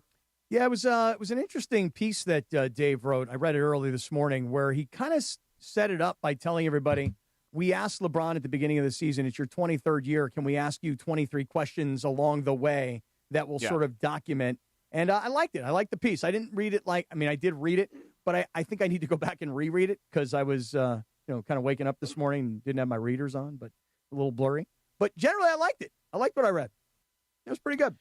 Yeah, I thought the biggest takeaway was him, praising Jordan, saying, I hope that he, I made him proud wearing number 23. I looked up to him, blah, blah, blah, et cetera, et cetera. And I think that the ultimate line was you can look at both of us and say you love both of us without trying to bleep on the other person. And usually it's bleeping on me. And he's right. It's true. It is true. Like, Lindsay and I talk about this all the time, and I know the audience rolls their eyes, but I think somebody, I don't remember who we were talking about the other day that said LeBron was underrated. And I'm like, no, I don't think underrated is the right word. I think underappreciated is probably the better word. And it's we live in this culture of the barbershop went to social media, right? And everybody's got to have a take. And it's like Jordan is better or LeBron is better. And it's like, who cares? You know what I'm saying? Just enjoy all these guys for whoever they are, whether it was LeBron or Michael or Kobe or even guys like Shaq, Tim Duncan, whatever. They were big men, but they did it differently. Just enjoy it, man. I get it. You have a favorite player. You want to ride or die with that guy. But man, we are so lucky to watch these guys play whatever sport it is. We're just talking about Ohtani, but in this case, we're talking basketball now. Just enjoy it, man. Well, I would say this, that Jim Harbaugh, and you know that I'm not a Charger fan, but I am a Harbaugh fan. Mm-hmm. And Harbaugh once told me, and it's a great phrase, and I use it all the time. He said, I don't make comparisons with players because when you make a comparison, you're putting one guy up and you're putting another guy down. Right. That is really true. If we're going to have a conversation, which, by the way, we're not doing this. But I mean, Jordan versus LeBron. If you think Jordan, you're going to put Jordan up, you're going to put LeBron down. And LeBron knows that. And so when Dave McMenamin said to him, hey, I'm not asking who is the greater player between you and Jordan. I'm just asking you the aspects of your game. And here's what LeBron said. He said, there are a lot of things that Michael Jordan did better than I do. And I think there are some things that I do better than him. That's just how the game goes. Now, there are a lot of things that I can say in particular, but you already know how this conversation is going to be misinterpreted by people. So even just to ask LeBron and to get his opinion on something like this, he's already aware it doesn't matter what I say. It's going to get misinterpreted. It's going to get aggregated. It's going to turn into a mess. So what am I going to say? I mean, with all of that understood, that is sort of the hallmark of just what people do. Not just in basketball, but just in life. But people, you meet two people and you immediately see that one's got dark hair, the other one's got light hair, one's bald, the other's not. One's a man, one's a woman, one's tall, one's short. It's ultimately that it's just a very normal thing for people to compare. And so in this case, I don't mind having a Jordan and LeBron discussion or debate, but it doesn't have to. Maybe what you guys are saying, it doesn't have to turn into ripping the other guy. But I think you can make a credible case for something that you like more than something else, and that's okay. That's kind of like sports talk radio or any talk radio. I just feel like when everybody has this conversation, it usually doesn't focus on basketball. It usually focuses on, well, LeBron says this, or LeBron is polarizing in this way, and Michael, and then you would argue, well, Michael didn't do things like this, and Michael wouldn't put himself in these sorts of situations, et cetera. So, I always feel like it winds up becoming about things outside of just basketball and the way people perceive who these two guys are. And so, but I generally, though, George, I thought the idea that Dave had of asking 23 questions in the season I thought it was a pretty smart idea. And I like the piece. I like the article. That's my. Well, look, to bring today into this, mm-hmm. Right? So one thing I think we all agree on, and maybe don't talk about enough, is that going into Game 5 in year 23 at age 41, LeBron James should be the key and the best player on the court. That is crazy. the most elongated prime of any athlete in any sport ever. He, just in this series, if you include the dud that everybody had in Game 4, and LeBron, he played 33 minutes, he only took 9 shots, right? He had 10 points, 9 assists. He's still averaging 22, 9, and 8 in the series. I am 41. I mean, it's that part, George. Like Cristiano Ronaldo had a great extended run, but wasn't still playing right now he's still playing, but he's not at this level where in the best league in the world, he is still the biggest difference maker, I think, going into a game. So that part, LeBron, the legacy that he has built for me is just that he has got every last inch out of his career that was possible. But I'll say this, Mike. Oh, no doubt. But I think what you just said is really, really well done. I mean, in terms of looking at the stats, and when you compare the number of years in the league, the number of games played, the number of miles on the tires, et cetera, all of those things, you have a great appreciation for how great he is still at this day and time. My appreciation for LeBron goes more like this. Watching a guy who is a billionaire, who is a media mogul outside of basketball, who is a powerful just presence, right? For him to have changed his role this season, 41 years old, year 23, for him to have changed his role the number of times that he has this year. When, I'm being honest, I questioned whether he could or whether he would, and wasn't sure that he could or would, frankly. To watch him change his role from he's the $50+ million guy, it's been his team for all these years, it's going to be handed off to Luka. He's hurt at the beginning of the year, misses the first 14 games, first time in his career he's ever missed, the start of a season. Then to come back, and it kind of seemed like it wasn't necessarily working statistically. There wasn't a lot that said the three of them are working together. And then the run comes in March, and LeBron misses 3 games. And LeBron says it himself. I watched from the bench and thought, how could I help? How could I add more? And then change his role to become a 3, but then to have the first 2 guys get hurt and be asked again, can you change your role and be a 1? And go, yeah, everybody get on. I got you. Mm-hmm. For me, the appreciation that I have for LeBron today versus what I thought a month and a half ago is completely different. And so for me, I'll just leave it at that, George. When you say appreciate these guys, there's my appreciation. Watching LeBron change in season what is being asked of him. And to me, that is something I didn't know he could or would do. What do you think of that, George? That's appreciation is what that is. Good, Cappy. It's about time. Yeah, not bad. Not bad. The 8 o'clock hour on the Sedano and Cap Morning Show, now made possible by our new partner, Angelica's Insurance. Every team needs a strong defense, and Angelica's Insurance has got you covered. From auto and home to business and life, they build a plan just for you. Even DUI and SR22 coverage to get you back on the road fast. Visit Angelicas-INS.com for a free quote today. That's Angelicas-INS.com for a free quote today. Cappy 822 on a windy Wednesday. Wendy's going to be in here in just a few minutes. Now, I had to ask Trudell before the show, how's Wendy feel about you, Trudell? Was it like, is he going to be cool? Because, he's my Colombo brother. I think Wendy... We share photos of hair product together. Yeah, no, Wendy and I have We've got matching Colombo mugs. Going back many years. All right, I'm just making sure, because some people don't like you. Let me tell you something. If someone doesn't like Michael Trudell, they're the ones with the problem. And Trudell, you don't like some people. No, but Wendy's the most lovable. Wendy is to us like what Bergie was saying about Ohtani, how you can't not love Ohtani. How can you not love Wendy? I agree. I mean, he comes in, and I'm like, come on, bring it in. He's like, not another hug. I'm like, no, I got to have. Come on, give it to me. Did one of you guys get a bagel for him from Starbucks since I'm not there? He Probably never eats not. it. He never eats the bagel. He appreciates it when he leaves. Oh, he does? Cappy, why don't you get right on that? Right after you tell us about the wellness company, please. All right, let's talk about the wellness company. Hey, Mike Trudell, do you have a medical emergency kit in your house yet? I mean, be honest, if you do or you don't. I don't. Okay, do you know what this is? I can't wait for you to tell me. Okay, so look at this. This is the medical emergency kit, and what it is when you get sick, hypothetically. Let's say you get strep throat, right? Then you got to call your doctor, and then you got to go see your doctor. You got to do a telehealth call. Or then maybe, for example, you got to go to the pharmacy. You got to stand in line. There's other people coughing and getting sick, or you're getting people sick.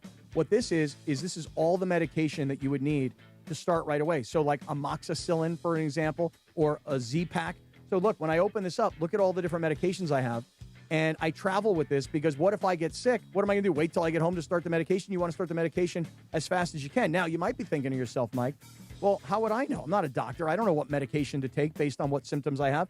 This is the guidebook in the medical emergency. That's right there. And you look into it and you go, well, my throat hurts or my ears hurt. Or when I pee, it hurts. I've got a urinary tract infection, I think. It tells you inside the guidebook what medication to match your symptoms so that you can start immediately. Now, I know your kids are young, but they go to school, they bring home stuff. You got to have this in the house for you and your family. And for me, I now have one with my daughter in college because she lives in, amongst 5 other girls. And if she gets sick, I want her to immediately be able to start medication. So here's what you do. You go onto this website. It's urgentcarekit.com. urgentcarekit.com/710. Again, urgentcarekit.com/710. You're going to save $45 when you use our promo code 710. Every house has to have at least one medical emergency kit. Your kids in college should have them as well. Go to urgentcarekit.com/710. Promo code 710. Save $45. Thank you, Cappy. 825 on a windy Wednesday. You know what day it is. It's Windy Wednesdays. Brian Windhorst is in studio. He's walked in. He's ready. He said, more Cappy? I said, hey, listen, what can you do? He's here. Windy joins us in 3 minutes from right now on LA's only local sports morning show, the Sedano and Cap Morning Show on ESPN LA. The Sedano and Cap Morning Show. We'd like to thank our founding partner, East Central Hotel, the official downtown home away from home for Cappy and Morales. EastCentralHotel.com. This is the Sedano and Cap Morning Show. Hey guys, it's Sedano. Next time you're at my home away from home, LAX, look up. You'll see the future of travel in action. It's the all-electric Skylink train. It's now testing, and trust me, this is a game changer. What does it take to build a champion? It takes round-the-clock preparation. And soon, Skylink will connect you to the airport terminals, the new rental car center, and LA Metro. From practice to prime time, the LAX Skylink. Fast, free, and built for LA. In testing now to help you skip the traffic later. Hey, Laker fans! It's time to team up with National University for an affordable, achievable bachelor's or master's degree. Choose 4 or 8 week courses and call timeout anytime you need. Free tutoring, career counseling, and more. Plus, NU has a generous transfer credit policy and offers year-round enrollment. Best of all, NU's Believe and Succeed Scholarship awards up to $6,000 annually toward an industry-current bachelor's or master's degree. Apply by July 31st at nu.edu. Terms and conditions apply. Dog. Children's Hospital Los Angeles is where groundbreaking research meets unparalleled expertise. It's where exceptional care is tailored 100% to kids. And it's where every specialist, every room, every innovation revolves around one need: your child's health. Whether it's routine care or a life-saving procedure, CHLA is where families turn to when outcomes truly matter. Children's Hospital Los Angeles, 125 years of building hope and healthier futures. Go to chla.org today. Evan Cohen here. PayPal is now the official peer-to-peer payment sponsor of the NFL, which means all the money moments that fandom creates, whether splitting tailgate costs or chipping in on tickets and game day food between friends, are covered. Wherever the game is played or watched, PayPal moves with fans. You can send money through text, email, or directly to your friends with eligible accounts on Venmo. Just download the PayPal app, share all the moments that matter. Account with PayPal is required, not available in all regions where PayPal operates. Smalls here. What if you could enjoy the flavor of a cocktail without the alcohol? Meet RK Zero Proof, a pioneer in the alcohol-free spirits category that delivers bold taste and a warming sensation, but with 0 alcohol, 0 sugar, 0 carbs, and 0 calories. So you can celebrate with friends, unwind after a long day, and wake up tomorrow feeling great. It's all the ritual of a drink without the regret. Discover RK at rkbeverages.com. That's ARKAY beverages.com. RK, the spirit without the alcohol. The Sedano and Cap Morning Show is on. I'm with you, Cappy. Just boom, bada, beep, bop. Yeah, let's right. go. Spend the whole hour beeping and bopping and booting. Back to Sedano and Cap. 828, good morning. The Sedano and Cap Morning Show. It's Windy Wednesdays. Yes, indeed, it is Windy Wednesdays. You can hear Sedano putting on his headset, getting ready. Because I'm ready. And Wearing my Cappy, Yachtly Crew shirt. I don't know. You hadn't noticed yet. I haven't noticed, but by the way, starting today, thanks to our friends at Wild Fork, we're going to test it out at 8:45 each weekday, our Yacht Rock song of the morning. Meanwhile, though, on this day in 1991, the number 1 hit, Amy Grant, Baby Cafe. Baby cafe. Today is also Great song. shrimp scampi day. Oh yeah.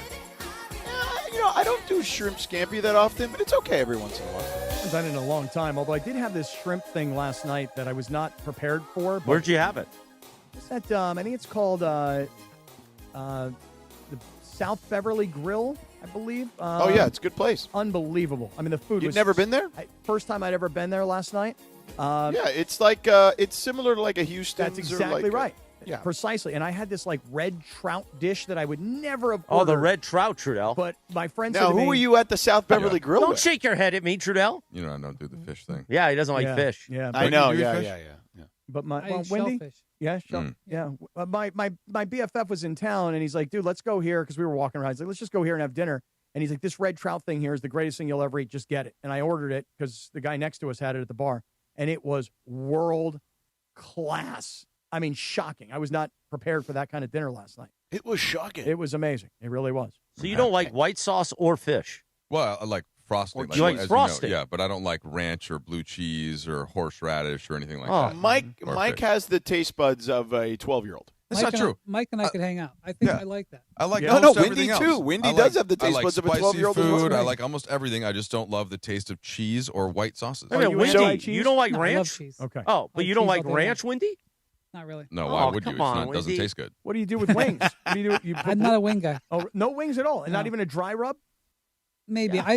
I want chicken breast. Okay, you want the breast. Yeah. I He's a got breast it. guy. He I likes understand. He's a breast man. Do you know that today everyone Trudell knows, came everyone in? knows this. Trudell came in today with a sandwich from Starbucks, and it had cheese on it. And he goes like this. He goes, "Oh no, they put cheese on it." He literally walked downstairs at 6:52 a.m. Quite frankly, none of us should be eating cheese. We should go with the pash, right? Isn't that right, Sedano? Do you know how Dave Well, Pash? right. Dave Pash, he learned this from Marv Albert. Two rules. You don't have dairy because your throat gets phlegmy, right? When you're going to broadcast, and that's never right. eat and never and never eat popcorn as well. One time when he was young, he tells the story that he was at a game and Marv Albert and they were broadcasting. I think Dave was doing like radio or student radio or something. I don't know, something like that.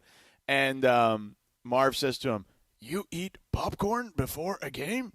And Dave's like, "Yeah, why?" He's like, "It could get lodged in your throat." True. And he's never eaten popcorn ever again. I don't eat popcorn at halftime. It's sitting right there in the Yeah. media room. But I did it one time early, and Wendy, I'm sure it's happened to you, and it came back and almost got kind of mid Marv sentence. Albert. I mean, the thing about Dave Pash, he loves pizza, but he doesn't. When I say he doesn't eat cheese, it's not like, oh, I don't eat cheese the day I call a game. He doesn't eat cheese from like the start of college football season until the end of the NBA season. knew I liked no Dave Pash. cheese, Right. no Wow. cheese. That's pretty good. So you don't eat pizza, Trudell? No, I do. I tolerate it on pizza, but I prefer like the type of pizza that has less cheese. Like I like a greater marinara sauce, greater dough, and obviously extra pepperoni. Do you order it and say, "Hey, a little less cheese"? A lot than of normal? places you can click light cheese. Oh yeah. Yeah, but if I'm there, I won't ask. You the should look pizza on the place. Pizza Hut app, by the way. The Pizza Hut app might allow you to do that. Oh, thanks, Cap. Yeah, I just bet- wanted to throw that out I to bet you. that it would. You know, the I Pizza bet- Hut app is awesome. I'm glad you got that in there. Yeah. Wendy's in the studio though, George, and Yes. So Wendy, we could talk cheese, we could talk phlegm, we could talk all of these Let's things. keep going on cheese. But Jeez. can we just move into a little Lakers tonight? What do you think? Big Well, game. what's the cheese? What's the latest on Austin Reaves? Well, I mean, Austin Reaves is playing. They wouldn't have made him available to the media yesterday unless he was planning on playing. If he goes out in the pregame and does a layup and tweaks his abdomen, then he won't play. But he's going to play, and he needs to play. Two things. Number one, the Rockets have been pressuring LeBron. They're like, we're going to try to tire him out. They're pressuring him full court, and LeBron has 16 turnovers the last two games. Now, I'm going to throw out Sunday. I think that game, like, it was a wonky game. The Lakers were fatigued. LeBron, I think, was fatigued from Friday night. Certainly. But 16 turnovers in two games. That's, the Rockets need turnovers very badly because they can't score in the half court. So I think just getting Austin, I'm sure he'll be on a minute restriction, but just getting Austin back out there to help share the ball duties, the offensive creation, that'll be really big. The other thing is, the Thunder are sitting there waiting. You got to end the series now. You get an opportunity to close out. Mm-hmm. So yeah, and no one knows that better than LeBron James, right? Absolutely. Yeah. And the first way that you get up, and now they're the heavy favorites. The first way to get upset in this series is to lose home court, and so no, they need to absolutely lose on your home court. They wouldn't lose home court obviously if they lost the game tonight. But Austin needs to play tonight. Needs to help LeBron. They need to close it out. Start focusing on the next challenge. Okay, Brian. Wait, George, real quick. yeah, You mentioned Friday, and look, man, we've all seen a lot of LeBron games. You've seen a lot of them up close. Where does that one rank in regards to just insanity and the way it kind of unfolded? I could give a dissertation on the play where he gets the turnover. Yep. So that play, first off, just the concept in any basketball game in any league in the world that you are ahead by 6 points with 32 seconds left. Yeah. And by 20 seconds later, you've given it up. It's impossible. But if you look at that play, where the ball goes to Reed Sheppard in the backcourt, LeBron is beaten on the play. Reed Sheppard has passed him. Now, he may say, I let Reed Sheppard pass me to try to get the ball, whatever. Reed Sheppard had beat him, and LeBron makes so not only do the Rockets have the ball up 6 at home, but Reed Sheppard has now beaten LeBron and is going to go down the court and get fouled. LeBron bails out the entire situation by making a brilliant play. He knocks it out. Okay. Ball comes back to him, and the ball goes to Kennard, and Kennard doesn't want the shot. Now, maybe he was covered, whatever. I would have preferred Kennard take that shot, whatever. But we now have had the Lakers being down 6 without the ball. LeBron gets beat. Now he saves it. Now the ball gets to Kennard. Kennard doesn't want the shot. He passes it back to LeBron. LeBron pump fakes, which you would normally think is a good thing.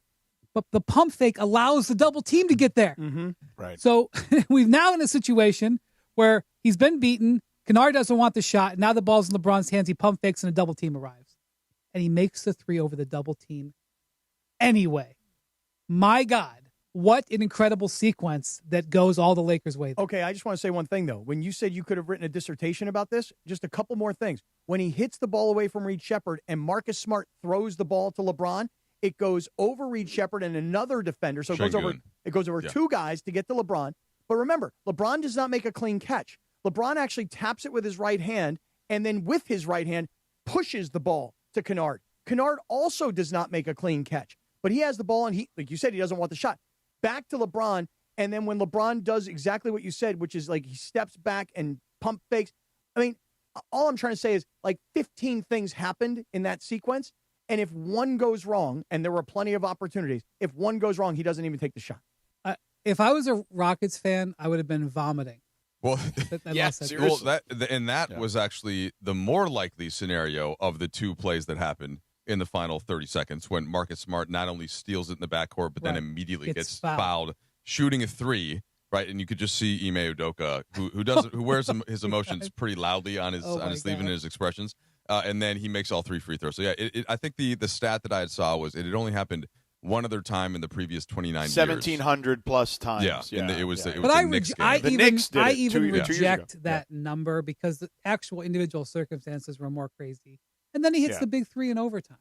Yeah, I well, mean, and he almost well, he could have won it in regulation. In and out after they get the stop. Oh my God, we didn't even talk about that in regulation. Back iron, and then that becomes basically like the most. I'm trying to think what the previous LeBron buzzer beater, like the most famous one in the playoff context, is. He doesn't have a ton of like Chicago, actual Brian, buzzer maybe? beating.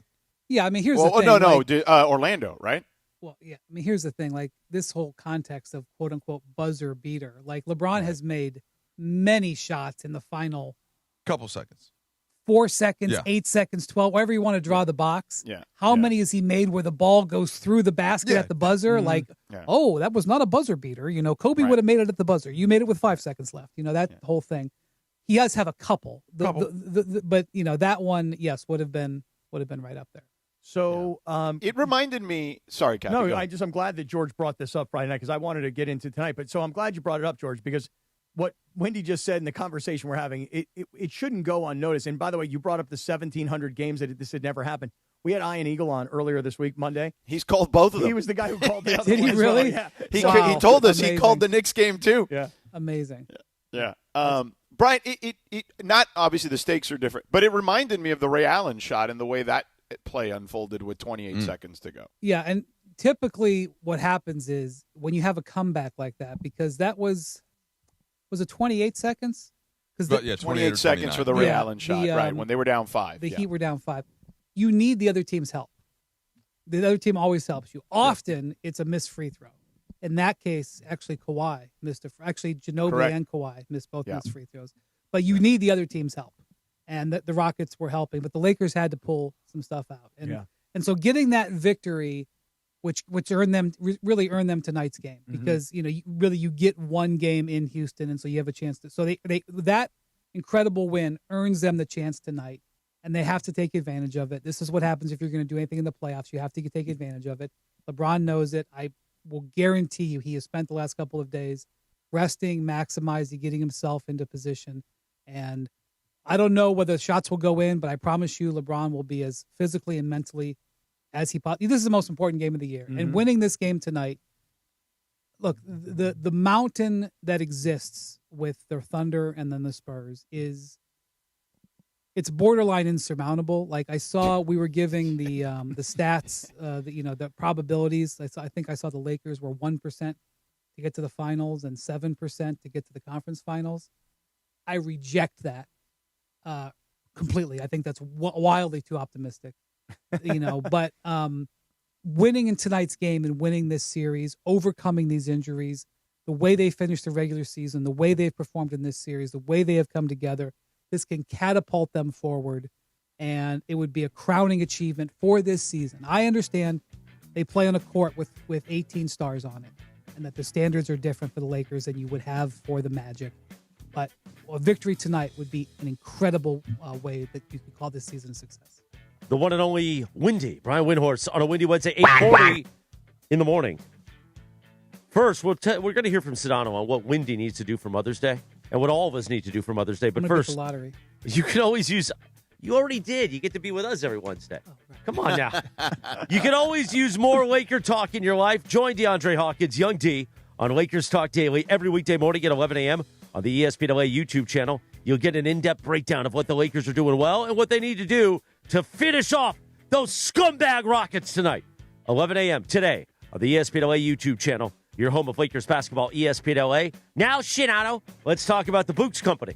Yeah, look, Mother's Day's coming up, guys, May 10th. I've been thinking about Mom, and look, how much did Mom do for you? I know she did a ton for me, right? Got me ready for school, picked me up from practice, did all sorts of stuff for me, helped me with my projects growing up. So, yeah, Mother's Day matters, man, and you got to get it right. The easiest way, Books, short for bouquets. Go to Books.com, BOUQS.com. The Books Company will get you. And I got you, too, 25% off with the promo code ESPN. You can send flowers, man, and Books just aren't any flowers. Cut fresh from the best farms. They're bigger, brighter, and last way longer. Send a vibrant, happy bouquet or step it up. A monthly subscription to keep the happiness going month after month. Keep Mom happy all year round, man. When she smiles, you know you got it right. And with over 55,000 5-star reviews, Books is the way to go. It took me 2 minutes, man. Even a dummy like me can do it. 2 minutes. Pick the bouquet, set the delivery date, done. And with 25% off with the promo code ESPN, you can grab some for your wife, your aunt, and your grandma, too.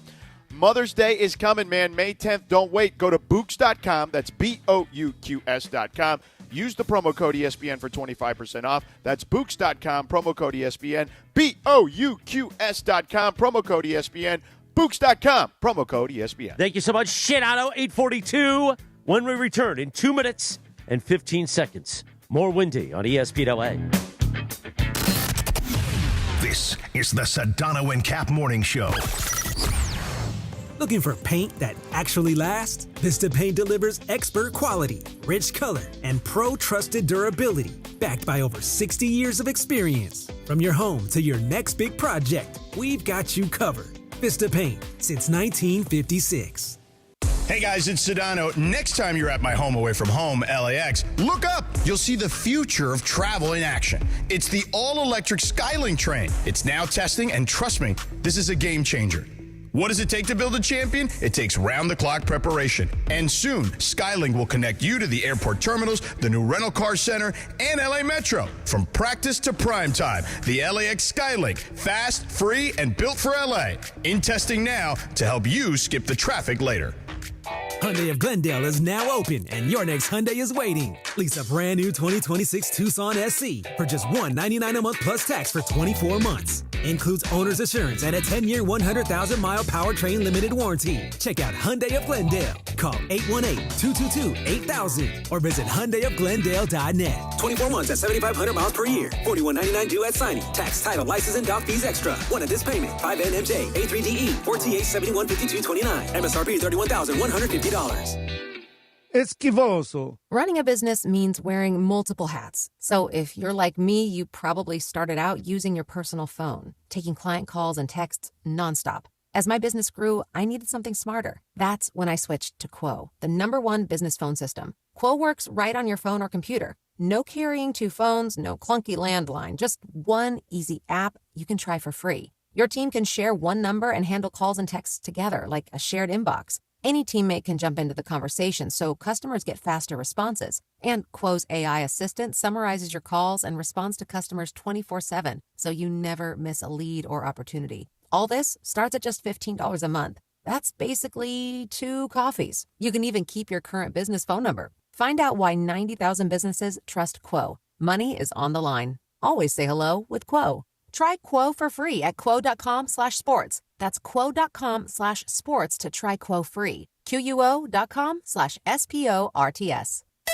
The Sedano and Cap Morning Show, presented by Call Jacob and Jacob Emrani. The new phone number, 800-345-6789. My guy, your guy, Cappy's guy, the great Jacob Emrani. 800-345-6789. With a new phone number, 800-345-6789. 8:45, the Sedano and Cap Morning Show on a windy Wednesday.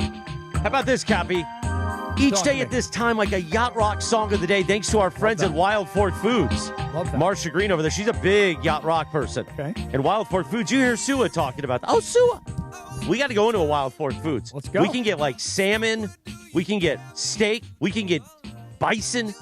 Oh, really? So we're just going to go all protein all day Don't long? say rabbit. I see it in your eyes. No rabbit. I wouldn't eat a rabbit.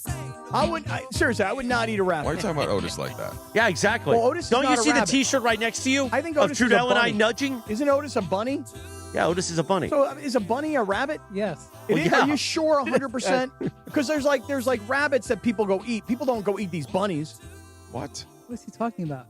I don't know. It's just a different name for the same animal. Wait, it's the exact same animal? Yes. I thought a bunny is a baby rabbit. You can't be the. No, this is a bit, right?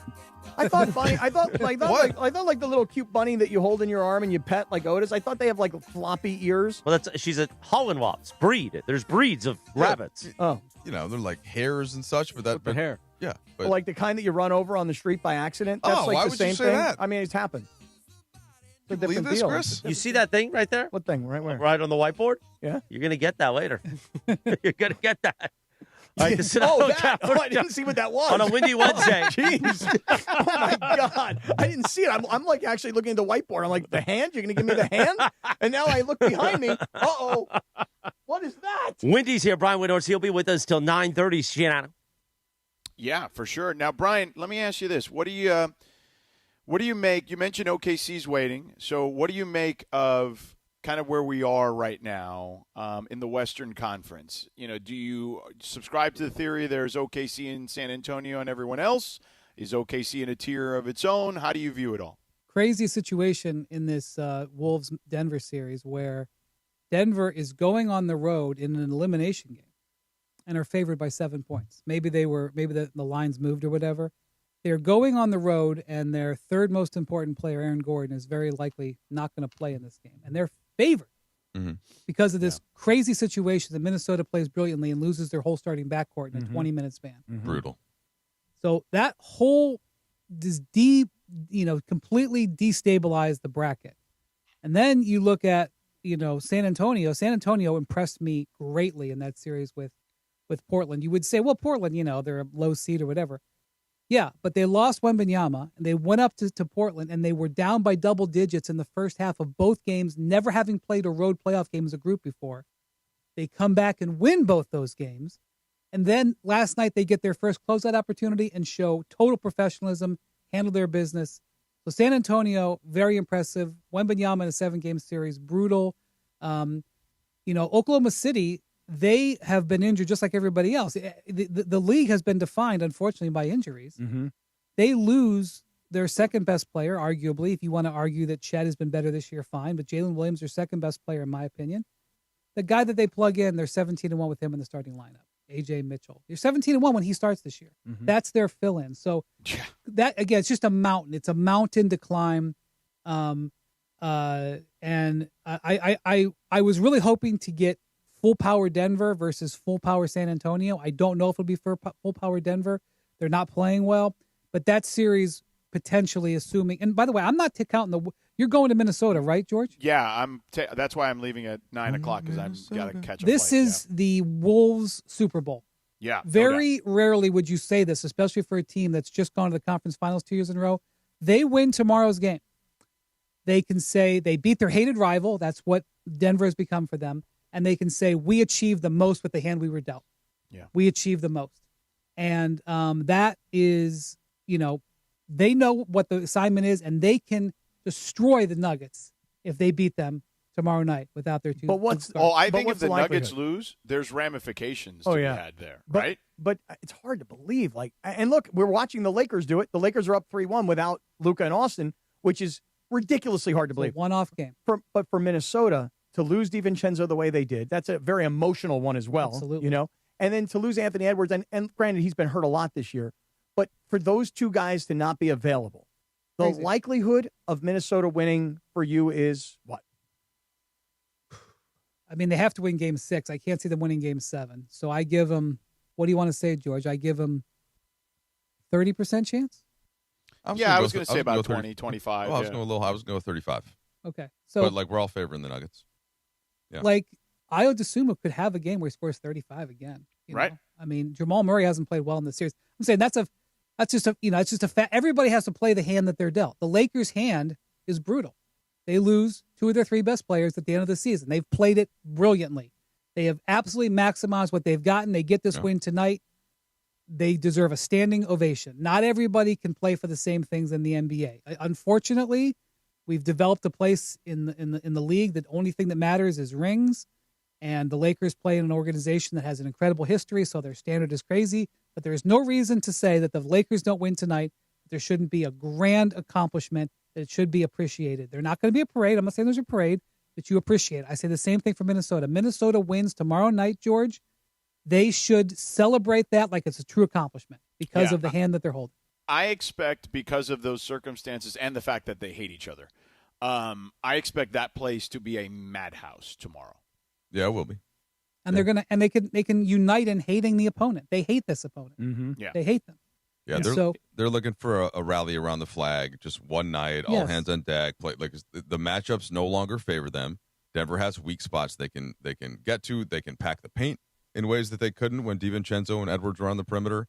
They can attack, whether it's a Bones Highland or a Terrence Shannon, like guys that are going to have to play real minutes. Mike Conley, who is starting, right, who is basically the oldest guy that's not named LeBron James. So there are scouting report weaknesses up and down for Minnesota. But to Wendy's point, they just have to do it one night, and can they the just Laker have to find fans, a way. if the Laker fans win tonight, will the Laker fans show the appreciation that this team, what they've accomplished? Is that possible for a Laker fan? Listen, my opinion, answer yes, and here's why. Because a guy like myself, and we were just talking about this before you got here, my question about LeBron this season was, could he fit in, knowing that this team is going through some changes? And not only could he, but would he be willing to? We've seen what LeBron can do and is willing to do for a team. And I think that a lot of the LeBron doubters, and then I'll go beyond and call them the LeBron haters, I think those people, myself included, have got to have an appreciation for what LeBron has done here. Because when he's the 3 and he's sitting on the bench injured and he comes back and says, I'm willing to do this because I think I can help the team win by playing this role. And then before you know it, the 2 top stars are gone and they say, hey, can you put us on your back again? Do you mind? And instead of him going, screw you guys, I don't care what happens here, I'm out of here, he goes, yes, I can. And we've talked about this, Wendy, over the last few weeks. I've never seen LeBron play happier. And the alley-oop that he threw to Bronny is going down in all-time history. That will be somewhere in their house. There'll be a big picture of that because that was a brilliant, amazing play. But yes, answer is Laker fans will have a greater appreciation for LeBron when the Lakers win this series. I think that when JJ called LeBron and Bronny into the game in Indiana, the end of that road trip that was such a great defining road trip for this team, and LeBron in real time, we all realized he was going in with his son in a key moment for the first time ever, really. Like, I know it was Indiana. I know that they were attacking, whatever, but the game was in the balance. It's one of the coolest things I've seen all season. Can we agree that it can be a cool thing where it doesn't mean a championship? Or are we going to be repugnant NBA people? Of course. Don't be repugnant, Trudell. The context matters. 8:54 in the morning. Wendy is back with us till 9:30 as we join YouTube. Isaac coming up at the top of the hour. It's April 29th. You got one day to avoid being a City Water schifoso. Schifoso. Don't be a City Water scumbag. Do what Ireland and I have been talking about. Call our friends at Life Source Water. 800-WATER-99. 800-WATER-99 or visit lifesourcewater.com. We know LA water. It's filled with chemicals and chlorine. You want it to be smooth. You want it to be clean. You want it to be beautiful, man. Your drinking water, the water you shower in, the water you bathe in. Upgrade your water and your life with Life Source. I did it, and I ain't never going back. I ain't never going to be a City Water scumbag again. 800-WATER-99. LifeSourceWater.com. Life Source Water. It's not just better. It's essential. Offer ends tomorrow, April 30th. You got to call them. You say, I want the ESPN LA special. Bam!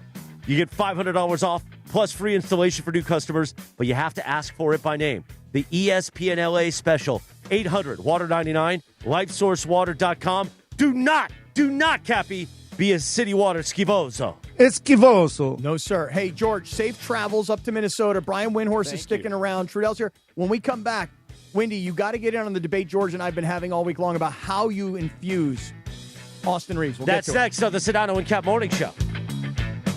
Hey guys, it's Sedano. Next time you're at my home away from home, LAX, look up. You'll see the future of travel in action. It's the all-electric Skylink train. It's now testing, and trust me, this is a game changer.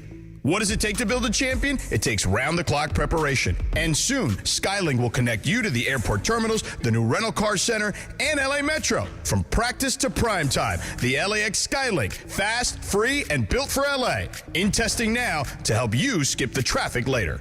The Loan Exchange is proud to introduce the Free Closer, a jumbo 30-year fixed loan up to $3 million.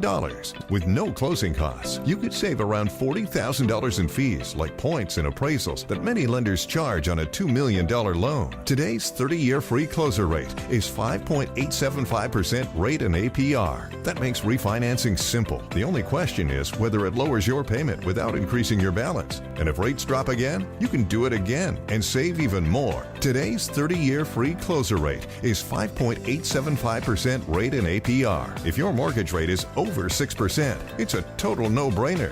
Why pay to close a loan when you can exchange it for free at theloanexchange.com? NMLS 1637539. Loan subject to credit approval. See website for licensing information, loan terms and conditions. Equal housing lender. That's theloanexchange.com. Theloanexchange.com to exchange higher payments for lower ones.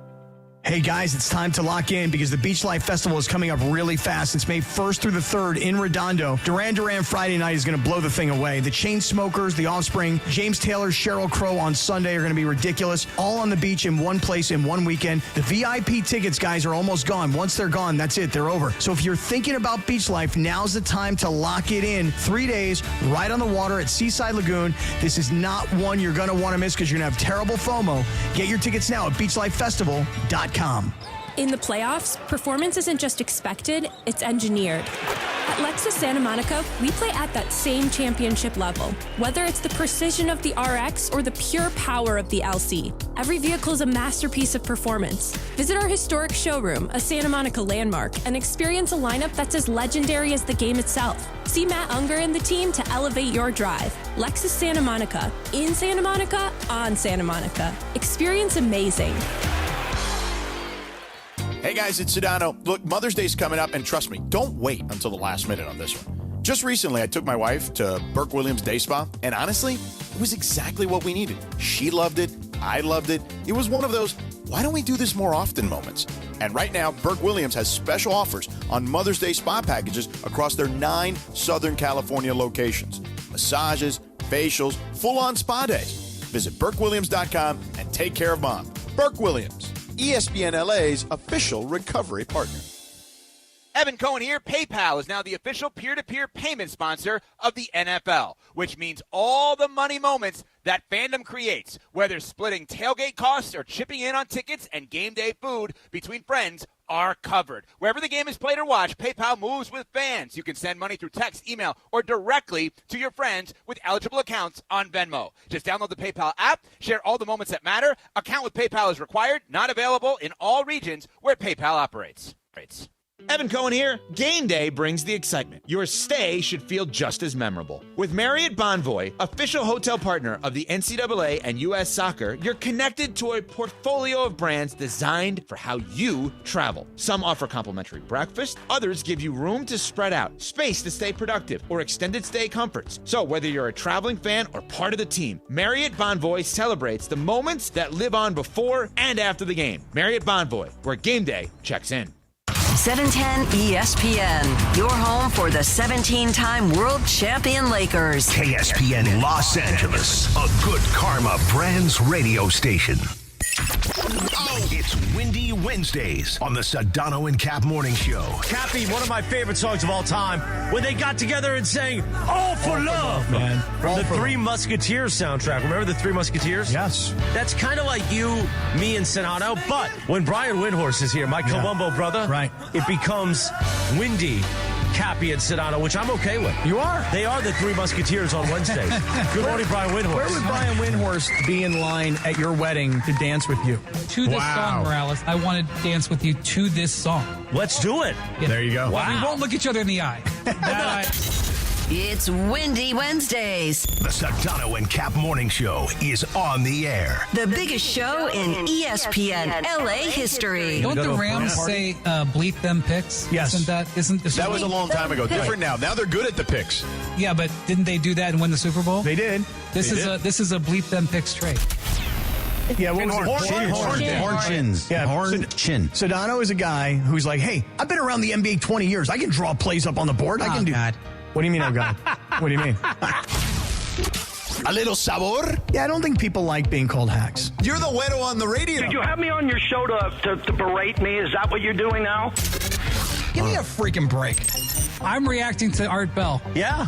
Oh, okay. Amazing. Do you want to do the Love Boat, or do you want me to do the Love Boat? The Art, I don't even know what you're talking about. No, here it is. Ready? Watch this. Watch this. It's Windy Wednesdays. Midnight in the desert. I'm Art Bell. Scott Kaplan, eat a fat one, bro. The Sedano and Cap Morning Show on 710 ESPN. The all-new ESPN LA app and on YouTube at ESPN Los Angeles. We're bigger than U.S. Steel. Wow, that's crazy. Well, you want to woo-woo? Bit boy. Monstrous. Beto, I don't want to eat that. We did it, Dad. We did it. You were riding high on the stinger last time. Oh, big time. Right, that's right. Of course we were. It's Windy Wednesdays on the Sedano and Cap Morning Show. Oh, just one more thing. Yeah, come on. Boom, ba-dum, bum. When you get a whole new version. Boom, ba-dum, bum, ba-dum, bum, ticka-doom, ba-dum, 9:02 and 30 seconds. Good morning, the Sedano and Cap Morning Show. Our YouTube hour, the 9 a.m. hour, on YouTube and the app on this April 29th, 2026.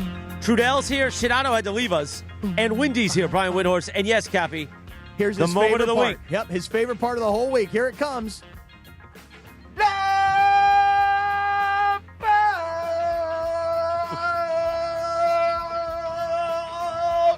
And It's that and Art Bell. There you go. And producer Lindsay Baseball is live from ESPN Cleveland. As we approach, we'll do the Lindsay segment around 9:30 this morning.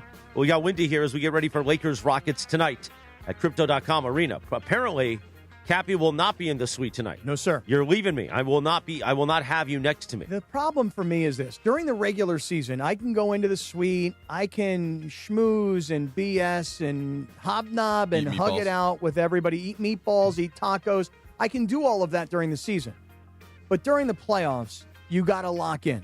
You got to be paying attention to everything that's going on. And I think there are 18,000 people in the building. They're all going to see what they see. But there are literally millions of people on the outside of the building that are watching the broadcast.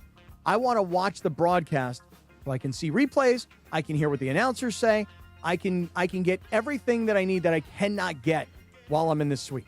So for me, I lock in on TV tonight. Can I say you are 1,000% correct? That is exactly the correct decision by a professional. Hey, thanks a hell of a lot. This is what I do Wendy. during the finals, conference finals and finals. I don't sit in the bowl during the games. I go in the back. During the finals, when we have our stats people on site, I'll sit with them because we got this crew of people that are feeding the stats to the broadcast.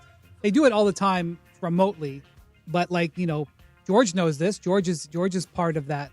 George is gone now, but everybody's getting sort of this feed of information. I want to be in the hub of that. I want to have the replay. Sometimes I can go sit and we have a trailer. We'll have special raw feeds that I get. Absolutely. That is the correct thing to do for a dignified professional. Hey, thanks a lot, Wendy. I'm telling you, I'm locking in. I'll be at the East Central Hotel. I will be in my room.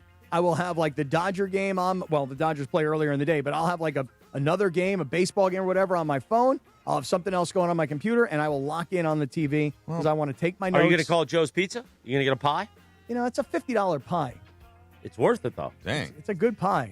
Expensive. It's an expensive pie, though, when they deliver it and the taxes and the delivery fee and everything else and the tip on top of it. I thought you said it was $27. Yeah, but after all the fees. Well, it fees. starts at 27. It's kind of like a rental car. You're like, oh, really? $45 for the day. And then you go to turn it back in. It was like $600 for the day. So why don't you walk to Joe's, get a New York pie, and walk it back before the game? If you're worried about the money, then just, you can do it that way. When there's a playoff event at the Crypto, even like the other day when the Kings played, it's hard to get delivery in this neighborhood. Oh, yeah. Yeah, that's why Joe's, we know, will do it. But it's going to cost you. Yeah. And if you have a pie in your room, when I'm done at the suite, I'll stop by your room before I go to my room, and I'll have a slice with you. Right. All is revealed. How about this? Post-game pizza pie on the treadmill.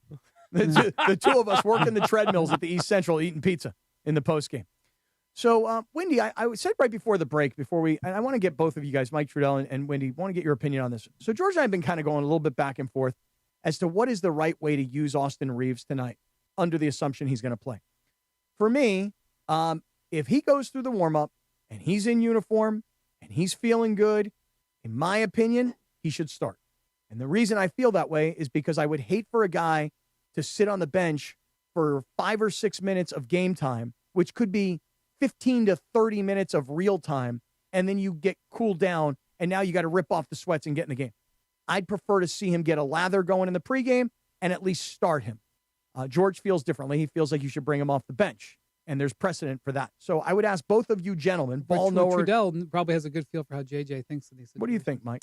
Well, one thing we have to remember is that this is not a lower body injury that Reaves is coming back from. So oftentimes this will be different. If it's in the case of Luka, it's a hamstring. He hasn't been able to do the same level of cardio and all of the just on-court stuff that Austin Reaves has probably been doing for a couple of weeks now. So I worry less about minutes totals, about starting or not starting. You worry about the rhythm and things like that, but I probably would lean towards starting just in the case of Houston. They have a couple of missiles to deploy on defense, right? Amen Thompson being the foremost. And what we've seen from Luke Kennard the last couple of games, or his production go down, is directly related to that. Same thing with LeBron. Wendy mentioned this earlier as well. They are giving as much ball pressure as they can to LeBron. Well, if Austin Reaves is out there, guess what? He's your best on-ball guy right away. So if he draws the first wave of attack there, that means less that LeBron has to deal with. That means less that Luke Kennard has to deal with, less that Marcus Smart has to deal with. And in this case, if he's starting, then maybe it's Kennard that's coming off the bench. And so I don't know. We'll see. We'll see what Redick does. But no matter what, I think Reaves gets a decent minutes load because, again, it's not a calf, it's not a hamstring, it's not something like that.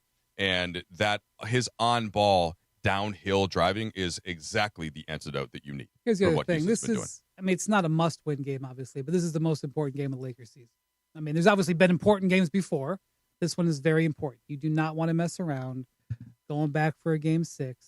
You want to get this done tonight. And so, look, if there's a medical reason why you shouldn't start, I'm not as familiar with the comeback from abdominal injuries, but if there's a medical reason why you shouldn't start, fine. But if not, you need to get off to a good start tonight. You need to put Houston in a hole.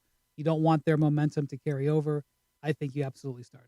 Mike, assuming that you've been around the facility, and I don't know that that's necessarily the case leading up to this kind of stuff. I've heard, Shams has reported that over the last maybe like 2 weeks, Austin has begun, prepping. So first it was like individual workouts, then there was some team workout stuff. So I guess my question, and maybe if you have an answer on this, is Austin Reaves just going to like put on his uniform in the pregame tonight in the locker room and go, okay, I'm ready to go? Or how ramped up is he? Because I would expect that he's been gone for almost a month, that he would be rusty, particularly shooting the ball. But how ramped up is he over the last couple of weeks? Yeah, I don't know.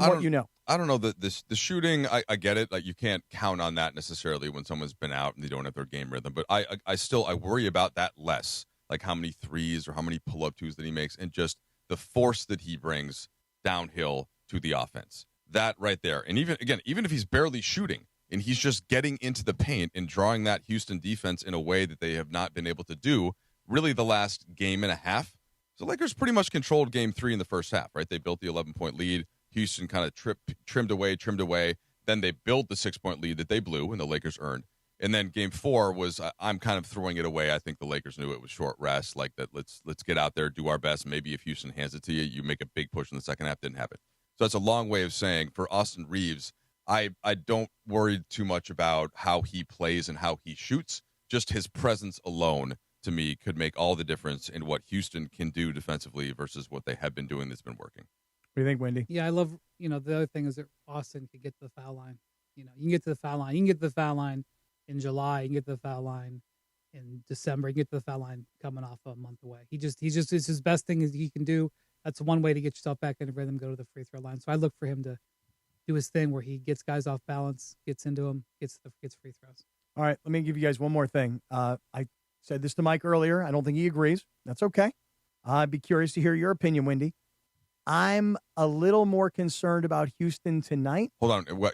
If Wendy agrees with me, are you going to back off the perspective, or would that be enough on top of me and Sedano? It's a good question. Okay. Because Sedano and Trudell are like, you're just dead wrong. You don't know what you're talking about. Okay. All right. But me and Perk, I think, are kind of on the same page. Wow, I can't wait. This is quite a build-up. Oh, yeah, because I believe that Houston is more dangerous without Kevin Durant. And the reason I feel that way is because I think that he's an overwhelming presence. He's got all the Hall of Fame credentials. It's his first year with this group of guys. And in game 2, there was a lot of barking from Durant, unhappiness about what his teammates were doing, how they were choosing to shoot, etc. And I think that in game 4, I will grant you guys, I think the Lakers were exhausted. They were mentally spent. The overtime period from game 3, all of those reasons, the Lakers did not show up on Sunday. But I actually think that the Rockets play looser and more with more team chemistry minus Kevin Durant. So I'm worried that without Durant tonight, that actually poses a bigger threat to the Lakers than if they had him. It's an interesting take because the unknown that we don't know about that team is what the effect in the locker room was from the whole burner thing. Kevin, for those of us in the media, it's complicated to talk about because Kevin denied it, and you can't prove otherwise. So even what I'm talking about now is going into a bit of a danger zone. Mm-hmm. I don't know how it's affected the locker room. So you're asking me about the chemistry. You could be onto something there. You could be. I'm not saying for sure you are. I'm saying you could be. However, in a one-off elimination game with a team that is so offensively challenged, you're talking about one of the greatest offensive players of all time. So I think you would much prefer to have Durant in this game. All right, it's 3 against 1. But Cappy, it's not a crazy thought, though, and because you can look at the last couple teams that Kevin Durant has been on, and you can look at, has he been happy, and has that had an eroding effect on that? You can go down that path if you want. But so game 3 is the game that we were all surprised when we learned that Kevin Durant wasn't going to play because of the ankle. I think the Lakers assumed he was going to play. Ime Udoka says he's out, and he wasn't on the bench, and that became a talking point. They lose that game. Then he's on the bench when they win game 4, and they show shots of him talking to players and laughing, and he even what did he do when Ayton when Ayton got kicked out? He was like giving the na. So like to me, hey. I get it, but not all of that stuff in the context of a must win for them game 5 in a game that the Lakers are, while not technically must win, are certainly going to treat like a game because they know what game 5s can be pivotal in this context. So in that kind of a game, all of that stuff to me gets pushed to the side, even if it is there for the elongation for the part of the season. And I think Houston would rather have Kevin Durant out there to take jump shots. The whole Durant thing is a whole fascinating sidelight. It was fascinating during the season. At the same time, they also didn't put him in the best position when they don't have a point guard and he's out there, getting attacked and he can't do anything. And he doesn't deal with traps the way LeBron does. He doesn't, and they didn't really help him out, and so I can see why that would cause some frustration. But we don't have the full information picture. So, like for example, Ime, I believe, said, and please correct me if I'm wrong, Trudell, Ime thought he was going to play in Game 3. He thought that there was motivation, there was a progression to that. But then it comes out that he's got this pretty significant bone bruise that's like knocking him out. And so the question you ask yourself is, did they not know the severity of the bone bruise? Because they listed him as questionable. You don't list a guy as, I guess you could, like. And he finished Game 2 right after he did the ankle. It's come out, like, for example, in the Raptors-Cavs series, that Emmanuel Quickley was never going to play in that series. They listed him as questionable for 3 games, and they finally came clean. They're listing Franz Wagner as questionable for this game tonight. Is it tonight or tomorrow? The Orlando game? That's tonight. They're listing 4 Franz o'clock. Wagner questionable. Mm-hmm. He has a calf strain. Yeah, if it's a strain, he's out for like 3 weeks. He ain't playing. Yeah. But, so sometimes you do that. But, like, it's... Which basically means put him on the scouting report, right? Yeah, it's unusual that they would list a player questionable. Nope, he's out. And then he's out. Like, so that whole thing with... And again, maybe there's a perfect explanation for that, where they were like, you know what, we didn't get an MRI, and then when it really bothered him, then we did get an MRI. I think and then that's we saw probably it right there. Probably. Yeah. But it was an unusual situation that Durant was listed as questionable and then now is out for the series. Mm-hmm. That was, considering the other stuff that's gone on, it makes it difficult to read the situation, which is what you're doing. You're trying to, you're looking at it. You don't have the full information. You're admitting it, but you're reading the situation and saying something's maybe off there. You could be on something, but I'm not quite there. Let me give you, so Cappy, here's why I think it matters in terms of what the Lakers want to do defensively in this game. And you can look at the differences between what they did in like Game 3 and Game 4. And in Game 4, you didn't see a lot of aggressive trapping. Like, you didn't see a lot of different looks necessarily, especially in the second half. And, I'm not even going to ask JJ Redick about this before the game because he's not going to answer. And so we won't know until the game. But if you go back and look at like Games 1, Game 2, and when KD was there, when he wasn't, the Lakers do all kinds of different things defensively. And I think Redick and his staff have done a great job of this all year. And tonight would be one of those games where Durant's not out there. Well, that gives you the opportunity to do something more, to focus on a Şengün or to focus on a Reed Shepherd. And if Kevin Durant is out there, you can't in the same way because that attention all has to be paid to Kevin Durant. So, look, 24 hours ago, I was Lakers going to win this game, no problem. Lakers, more rest, home, their own beds, their own cars, their own facility, their own locker room, their crowd. Lakers going to win this game, no problem. I'm just telling you guys, I'm a little nervous because you should be nervous. I thought Houston playoffs, played man. a looser game minus Durant, and without Durant tonight, those guys can just go out there and go, hey, we got nothing to lose. Let's just try and take it home. All right, well, look, Game 3 was a miracle. I mean, they earned it. It wasn't given to them. They took it. But that was a game that they should have lost, okay? And then they get pounded in Game 4, which is a game that they didn't play full, but whatever. It wasn't like they went to Houston and rolled. Like, the last 2 games have, Houston could have won both of them. So, look, here's what I would say. The Lakers are not going to get away with a C-plus game tonight. If they play a C-plus game, they'll get beat. They're going to have to play B-plus or A-minus basketball. If they play A or A-plus basketball, then, okay, you'll beat them. But they can't just, Houston's missing Durant and, we can get by the C-plus. No. They're going to have to play. It's a closeout game. This team is young. They're going to be saying the same thing you are. They're like, we just beat them in Game 4. We should have won Game 3. This series should be 2-2. We should be playing to take the lead. Like, Houston's going to come in with momentum. You got to battle it back. So that's why, getting Reaves back tonight is big. This is not just, work him in and hope that he can get into a rhythm for the big series with Oklahoma City. No. Well, they need Reaves tonight to be a significant force. So not only that, Wendy's, but before the series started, and we're all thinking, all right, so April 2nd is the game when Reaves and Doncic get hurt. And so you look at the calendar and you try to think, well, okay, it's an oblique. What's the typical amount of games that players miss with this type of injury? And then I get to a point of looking at, all right, game 5 is on the 29th. It's close to a month. Maybe Reaves could get back by then. Can the Lakers still be in the series by that point? I think most people would have thought it would be more likely they would be down 3-1. Remember, I kept saying 2 weeks ago, just extend the games, extend the series. And that was J.J. Redick's first message coming at the next day after Oklahoma City when that was when they found out about Reaves, because in that game it was clear Doncic was going to miss time with the hamstring. It was not clear because Reaves finished the game. Then you find out about Reaves, and I think J.J. and his staff huddled, and they essentially said, all right, here's what we're going to do. We're going to bust our ass to get home court so that we can try to put ourselves in some type of position to allow for Austin Reaves or Luka Doncic or both to get back. And if you would have told him at the time, you're going to have home court, you're going to be up 3-1 with a chance to get to the next series. Forget for now that it's OKC. That brings its own set of challenges I'm sure we'll get into, especially if it happens. But this is the most possibly favorable situation I think the Lakers could have thought to be in, and they've done a great job to get to this point. And I will say, capitalize. We'll see. Shams talked about it, but it's sort of common sense. Luka's not going to be ready for the start of the next series. He's not doing stuff in practices that is someone who's coming back. Also, he will have to have some sort of conditioning ramp up. You don't not play on a leg injury for months. I mean, we've seen repeated guys re-aggravate hamstring injuries. So they are going to start the next series without. Like, that's going to happen. Will he be able to get there by game 3 or 4? Like, maybe, I don't know, but it's not going to be this. If the Lakers win tonight, I think you're going to see the Lakers play Sunday. There's a decent chance. It depends on what happens in other series.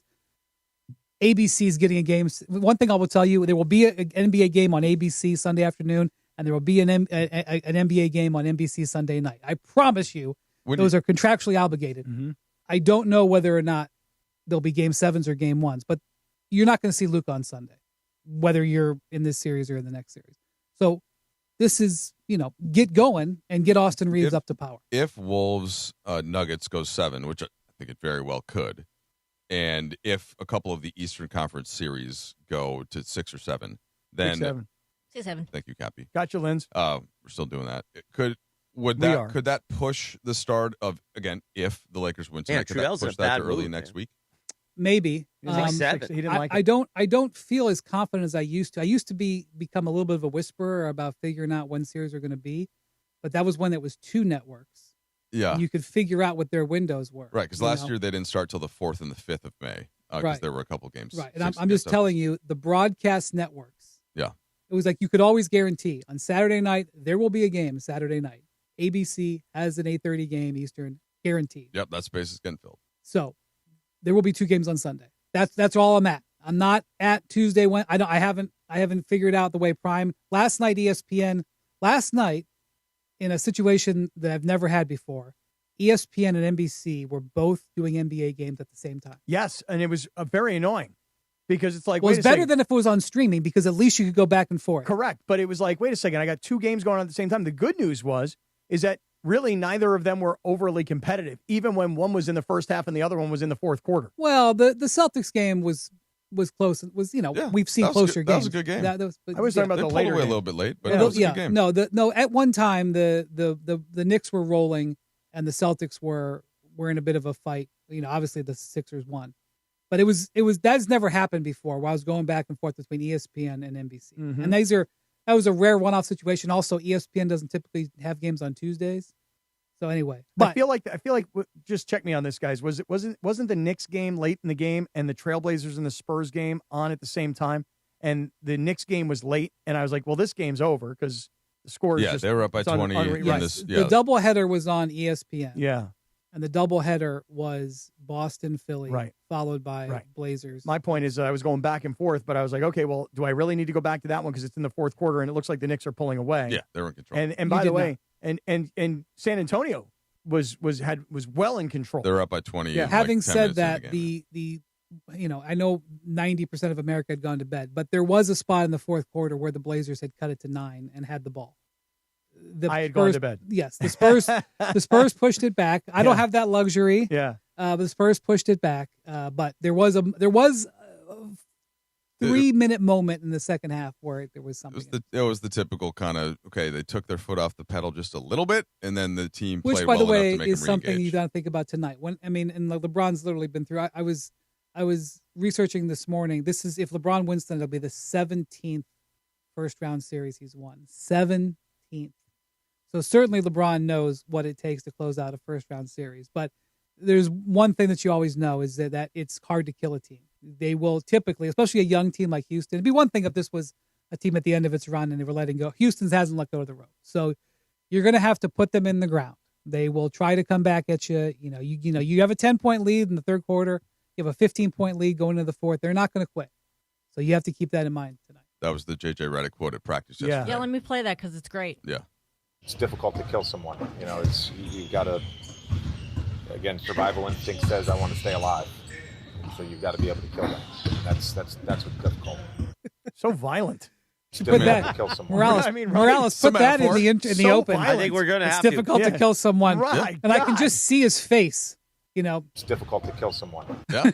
Lindsay said that to me. We'll have that in the open starting tomorrow. I saw that difficult to quote, kill someone. and I was like, geez, JJ, if you were to say, hey, it's really difficult to knock a team out, okay, we get it, but it's really difficult to that kill is spoken somebody. like someone who's killed someone. Right? And No, you see his weird, face in creepy. the video, too. It's very ominous. Yes. I'm like, Yes, whoa. that's how JJ rolls. JJ is a very intense gentleman.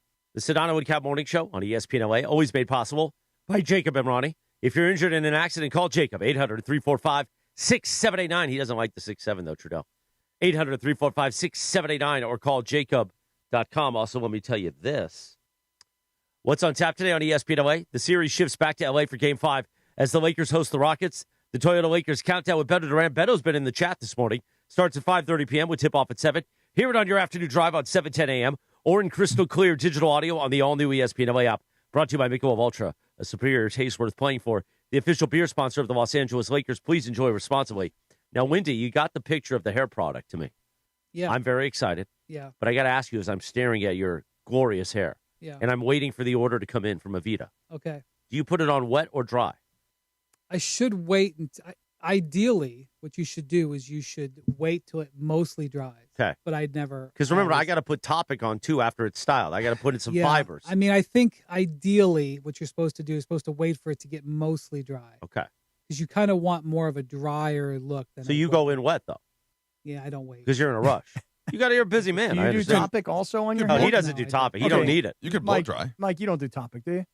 What's Topic? Okay. Chris, you're going to have to fibers. explain what Topic They're is. the That's what fibers somebody that would say if he would. What, Well, what are you talking yeah, about? I know, exactly. I know not of what you speak. Is it a hair product? It's a hair filler. It's kind of like it's like shoe makeup polish. for your. It's not like shoe polish. Shoe polish is when he dyes his hair, or Evan Cohen. It's fibers that if you go to the TV building, That is true. they'll be like, you know what? Let's just enhance some things. Oh, I see. That's all. I was using like a one of those like a paste. It's like a white cream that you kind of like to stylize it. I thought you don't like the white cream. Pomade, thank you. Yeah, I was using a pomade you're right, for a while. You're right, Jorge Briones. You don't like the white cream you said earlier today. You don't like ranch? I like frosting. You don't like white blue frosting. cheese? Okay. But then I've switched recently to a hair spray. That you my, go my just wife, spray? that Just my- spray? Just spray now. My wife Really? bought a You hairspray. do it wet or dry? Well, so this morning I didn't take a shower. This is so last night because That's still last night. I had to maximize I'm waking up no earlier than 6 to be able to get here on time, so as not to make you mad by kind of walking in right too late. Well, I don't like it when you walk in as the Open's playing. I mean, he did that anyway. Again, I today. Just we don't want to get into the never sandwich missed a 'cause of the show thing, cheese. never been late to a show. But that's my point is that I now use the spray. So, but you don't do the I use the white cream. Okay, Oh, you really? like the white cream. You use the white cream. I do. Yeah. Yeah, it's very effective. Oh yeah, I found the hairspray is quicker now though for me, which is why I like it. Well, Because I the have white- to be careful what I can take with me. I don't fly on the team jet. There, buddy. Oh, You know what? I had to fly commercial because I met the team. We had a sorry. spring the other day. That it was tough. I didn't get to choose between steak But and Wendy, chicken. you have Sedano class in your contract too. Let's not pretend. Oh yeah, he's up in first class. I'm not confirming or denying that. Right, but exactly. But Nonetheless, my point was they made me. They made me take like several things out of my DOP kit bag. Like I had a full thing of Yeah, toothpaste you- in like there. the rest of us They're did. like, nope. Toothpaste? Yeah, and I had however much my wife spent on the hairspray. I had the full the big bottle. normal size Oh, hairspray. you can't there. do that. And they took More yeah, than 6 and I got ounces? All of 'em- flagged. Yeah. Took them both out. And they threw them away. welcome That to the rest of sucks. us. All I'll say is that it's Stephen A. He's not on the countdown show. Countdown, it's going to be the inside crew, And not having Stephen A. at the finals is a real bummer because it enhanced transport. You jump on this plane, huh? It enhanced transport options. That's all I'll say. All right. We're going to miss Stephen A. Why? He's not going to go to the finals?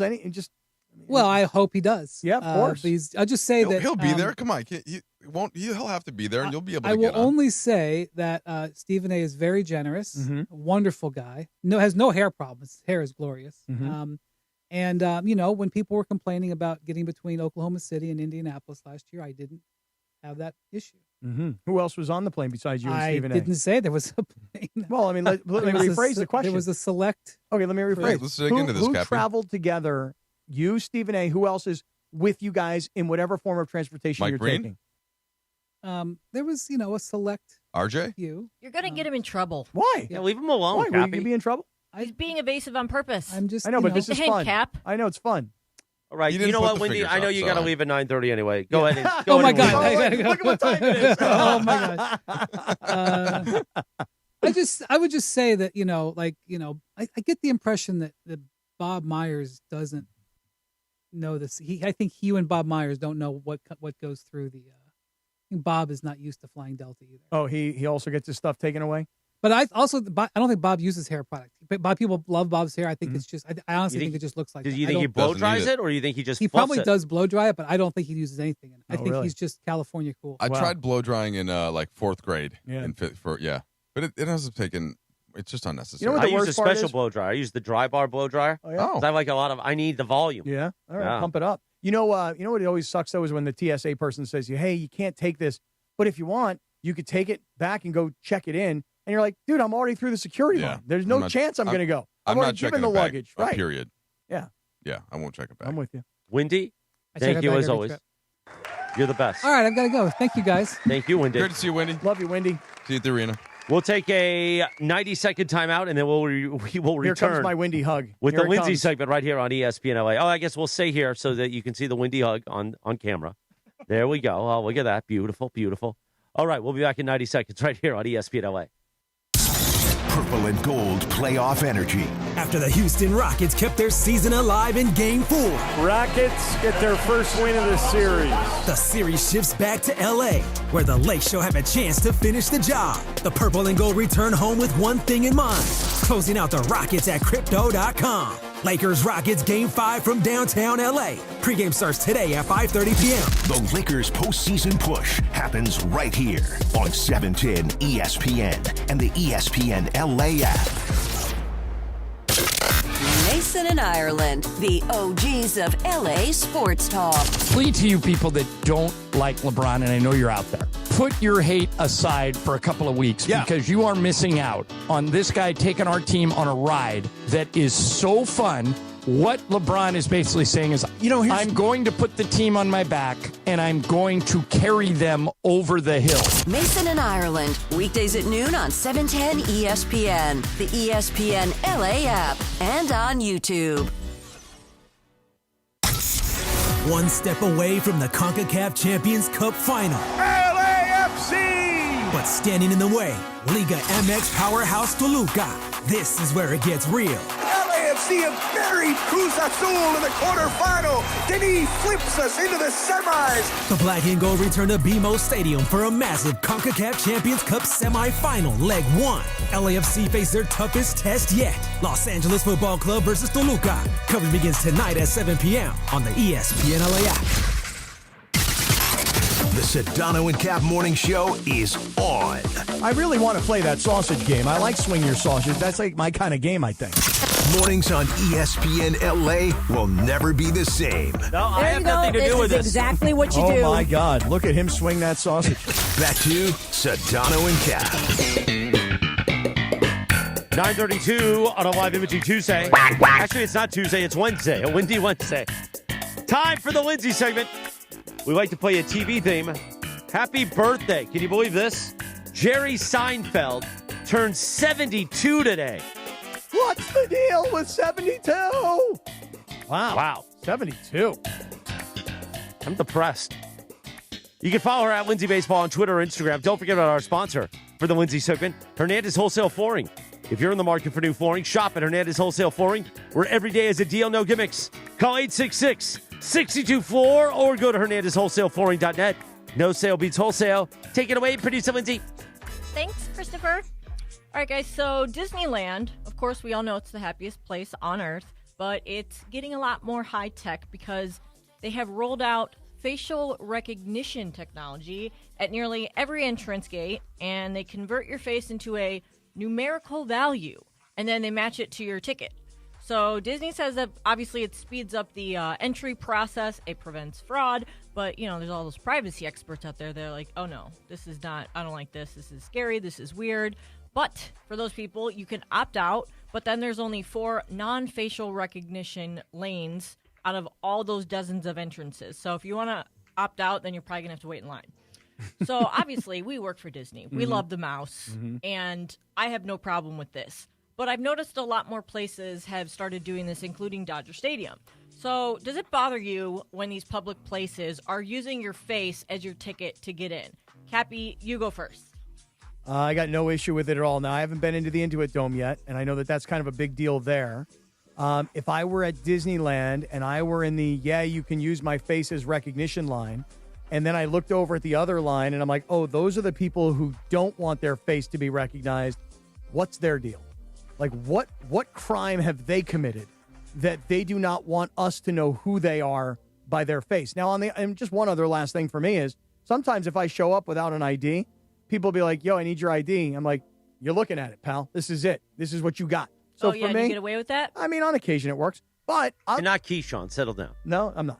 But on occasion, it does work. So I just would say this. Well, I don't have anything to hide. I got nothing to hide.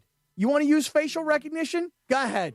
Use facial recognition. I got nothing to hide. Cap, have you ever seen that movie Enemy of the State with Will Smith? Yes, okay.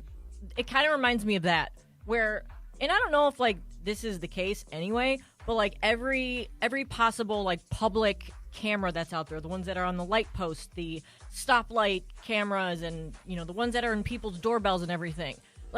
Is it like there's this big eye in the sky where the government, if they wanted to, they can just tap into those cameras anywhere and zoom in on your face and be like, oh, that's Scott Kaplan right there. Because I know that that's a ballpark thing too. Like I said, the Dodgers do it. And then there was that story that Pablo Torre recently did on his podcast about, it was a story from Wired where the Knicks, they apparently can see your face. They can see what you're texting on your phone. That's how closely they can zoom in on you. Wow. And they use that to ban people or kick people out who are being critical of the owners and stuff like that. So yeah, it's pretty crazy. Trudell, what do you think? Well, when you first started explaining this, I thought what you were going to say is that the technology, Cappy would show up, right, and he would do the facial technology, and then the scanner would give him back, because you said face, it would give him back a number ranking 1 through 10. Yeah. Like old hot or not. You're a 3. You're a 3, pal. That's what I thought. Come on in. You're a 3. And I was like, I don't know, Cappy. I think you're more like a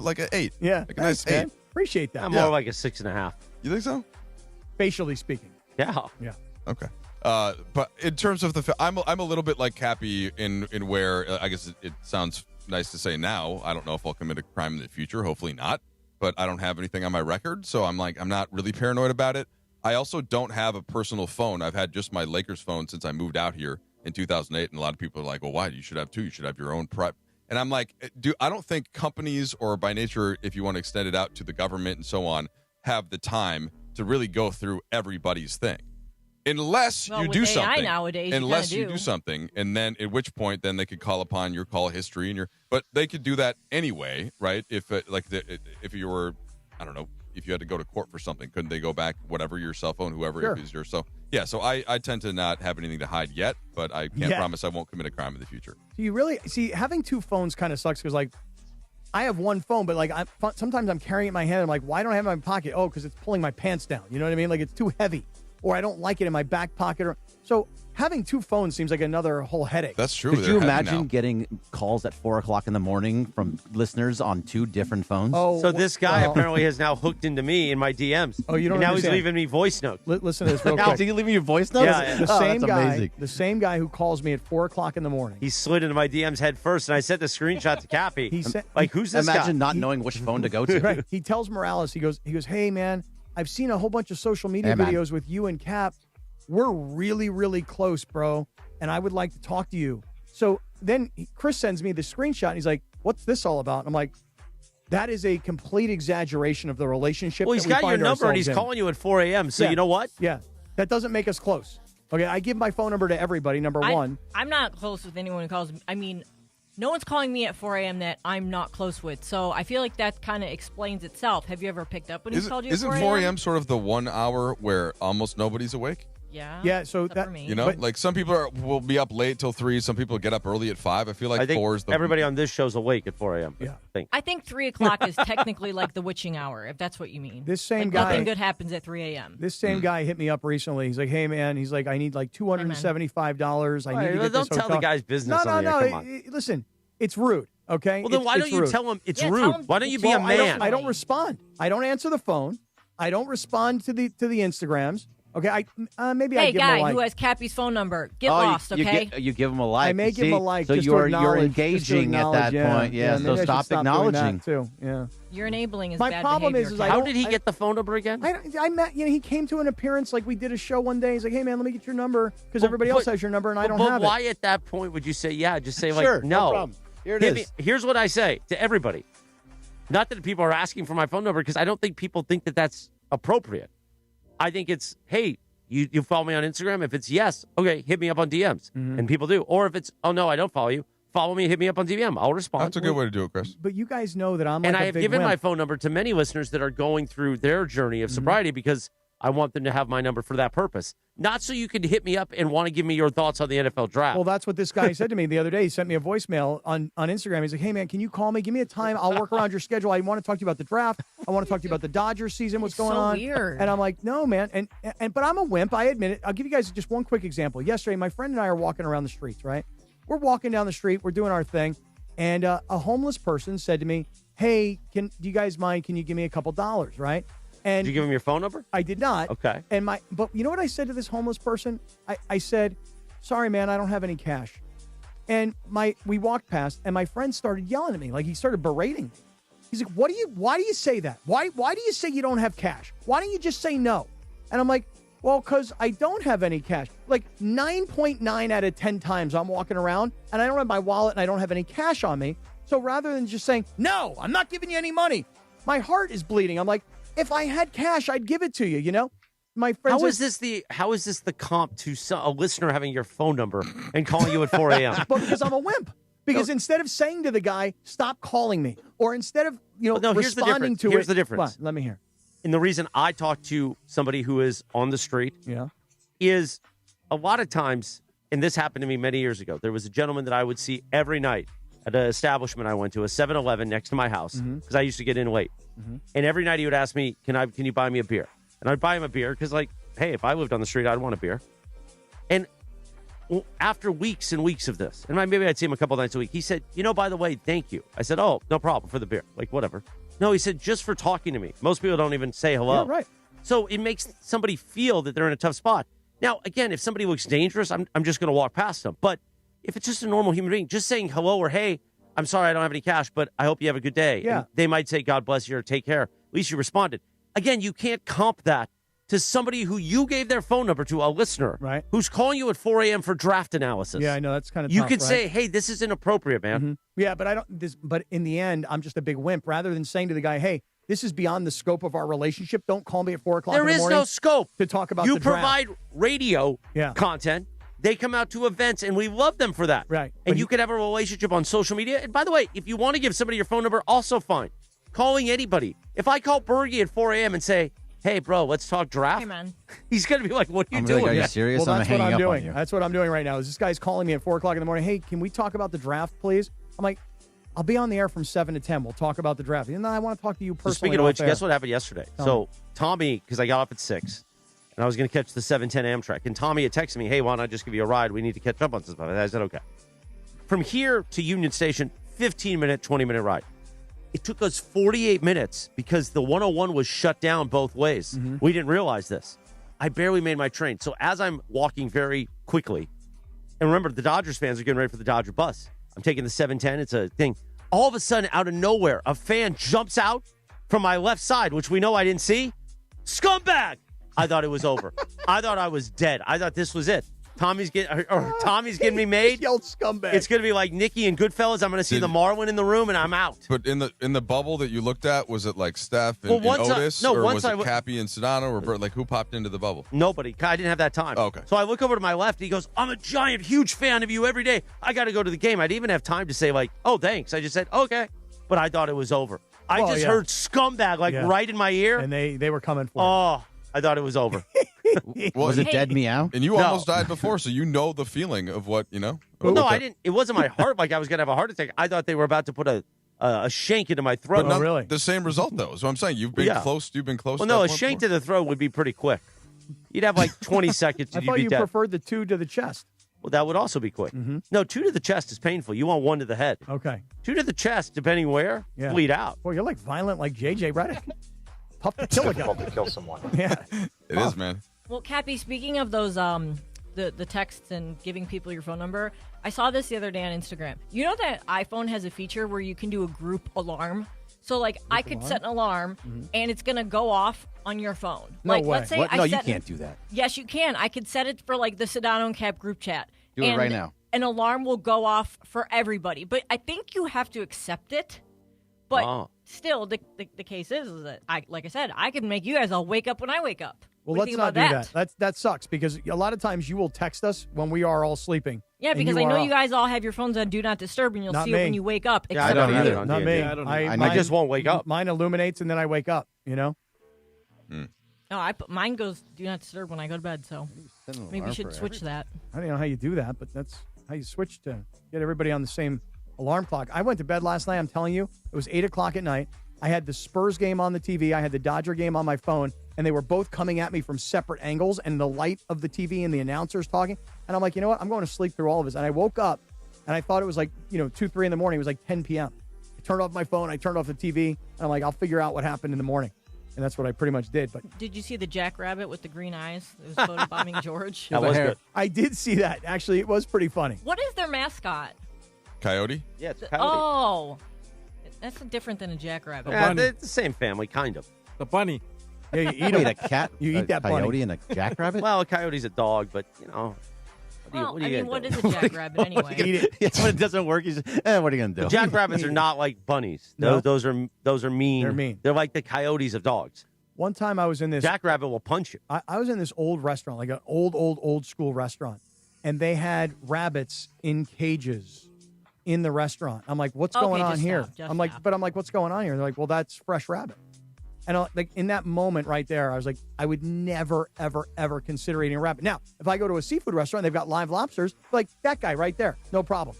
Put him in boiling water, kill him. These Have are it just scream. human customs. Right, Yeah, human right. customs that we've been. It's like we don't eat dogs, but we're happy to eat cows and sheep and goats and whatever. It's just the condition. Right. I won't eat a rabbit. Will not do It's it. difficult to kill someone. It sure is. So violent. I mean, don't you remember in the one Sopranos episode where they made rabbit? Artie Bucco made a rabbit. It's a big Italian tradition. No, I didn't know that. I've never had it. Tastes like chicken. On the next Lakers road bet trip, it does. which hopefully will be to Oklahoma City and not to Houston, I'm thinking about rewatching a show. In The Sopranos, I haven't done a full rewatch in a number of years. Travis Rogers used to always say to me, when you really break it down, it's a comedy. And when you rewatch it, because of the technology, because of how it looks, you realize it's just a giant comedy. Because if you've watched it several times, you know everything that's going to happen. Mm-hmm. You chuckle more than you're like, oh, yeah, that was great. You know what I mean? Yeah. I think that's a fair way to look at it. Yeah. So it's fun Yeah. to watch The Sopranos. Yeah. It's not. Yeah. Because the other show I haven't watched The Wire in about 4 or 5 years. Wire's So amazing. I thought So about good that. to rewatch. That is not as fun. I would No, say of a no, rewatch, but it's phenomenal. And Not Cappy a comedy. Cappy has not watched it Still yet. haven't watched it yet. You I ever mean, watched The Wire? Never watched it. And I'll just tell you guys right now, like Lindsay always has all these great ideas for documentaries. Chris was talking Chernobyl this past weekend. There are so many games on Chernobyl's great. every night. Every single night between a Dodger game, a Laker game. We just lost out on the Kings. But every night, playoff games, basketball games. Who has time for docs? but this is the difference between you have to wake up for the morning show, right? Mm-hmm. But when I watch shows like that, it's after all the games are done, right? And I'm either on a plane or I'm at home and I'm still up because I'm kind of wired, right? And that's when I watch the TV from the All that frosting. You're all wired up. All that frosting. I haven't had frosting in a little bit. I was hoping maybe there'd be some kind of frosting when I walked in here today. No I thought frosting maybe for Cappy you would have today, brought me man. a donut or something. No frosting for you. That's okay. And I don't bring in donuts because I don't want to eat the donuts. I am. I know we only have a few minutes left, but I am very eager to see what happens tonight in Game 5. And Cappy, just to kind of quickly summarize, I think the Lakers are going to come out with absolute direct focus, led by LeBron James. And if Austin Reaves plays, he said he is hopeful to play. I think that adds exactly the ingredient the Lakers have been missing these last couple games since Houston stepped up its defense. So I'm very anxious to see how this starts. Yeah, anxious is the right word. I mean, that's how I feel, too. I'm like, on one hand, I expect the Lakers to have been very well rested, very well hydrated, very well dealt with the training staff. Everybody should be feeling good, feeling healthy, et cetera. And you're going to get energized tonight by the home crowd. However, again, I've been saying this all day long. I am just a little bit worried about Houston, to what Wendy was talking about, feeling like, hey, guys, we can go out there and just let it fly. We should have won Game 3. We took care of business in Game 4. We can go toe-to-toe. We can win. The Lakers have to bring back Austin. And listen, as much as I want Austin Reaves to come back, and as much as you talked about him playing, that downhill style, there is a little bit of a concern that what they have built without Luka and Austin has been very much working from a chemistry perspective. Everybody knows who the leader is. Everybody knows who's running this operation. And now all of a sudden, here comes Austin Reaves. You hope that he comes back and he is newfound energy and scoring to some degree. But there's the two concerns are, what happens when Austin comes back? How does that disrupt, if it does, the team chemistry? And on the other side, you've got Houston, who doesn't have Kevin Durant, and I think that's a positive from a chemistry perspective. So, all right, well, let me counter the first point about Austin Reaves, if I can. So we've seen these last couple of games. What action do the Lakers try to go to when Houston really clamps down, which they've been doing? And it's been some kind of LeBron James and maybe a screen from either a Ayton or a Hayes. But if they bring the low man over and take that over, it has to become basically LeBron and Marcus Smart or LeBron and Luke Kennard. And those are actions that have been run so many fewer times than LeBron and Austin Reaves. They know exactly what to do with each other. This even though he's been out for a little bit, the second he's on the floor, he can look at LeBron and LeBron knows what he wants to do, and vice versa. So to me, that outweighs any element of rust or whatever. If Reaves' shot isn't falling, they can still get into an action that Houston's going to have a tougher time defending than they are with the same action with Luke Kennard or Marcus Smart. And that to me is a great starting point. So that's A. And then B, defensively, Austin Reaves is not as easy to hunt as some think. He provides a little bit more than Kennard, I think, on that end of the floor, which is one of the reasons why he's the overall better player. And he'll take a charge. He'll beat a guy to a spot. He'll use his physicality and he'll battle. It's why he's always getting hit in the face. It seems like. So did Reaves just get hit in the face again? Yes, because he's smart and because he put himself in the spot where the offensive player is trying to get to. So those, Cappy, to me, kind of outweigh any rust concern. Do you buy that? I do buy that. I do. And I just have a high expectation that Austin Reaves is a pro's pro and would not come back unless he were A, fully healthy enough to play and contribute, and B, really be a guy that does not disrupt what has been built in his 29-day absence, 27-day absence. In your Durant point, I would say over the course of a long NBA season, there's many a nights where a team plays pretty well without their best player for a night. What's very difficult to do is to sustain that even for 2 nights. And to me, Game 4, yeah, a little bit of a rally around the flag, but it wasn't like KD had been out in Game 3 also, and they didn't play great in Game 3. The Lakers kind of had them under that. They had that game in pretty good shape until about midway through the third quarter when they started to run out of gas, and that's because of their guys being out. Mm-hmm. So now I feel like Houston, they already got their sort of, hey, KD's not here, let's do it. Let's just us. It's us. KD's over there. He can't help us. I think they've already played that card.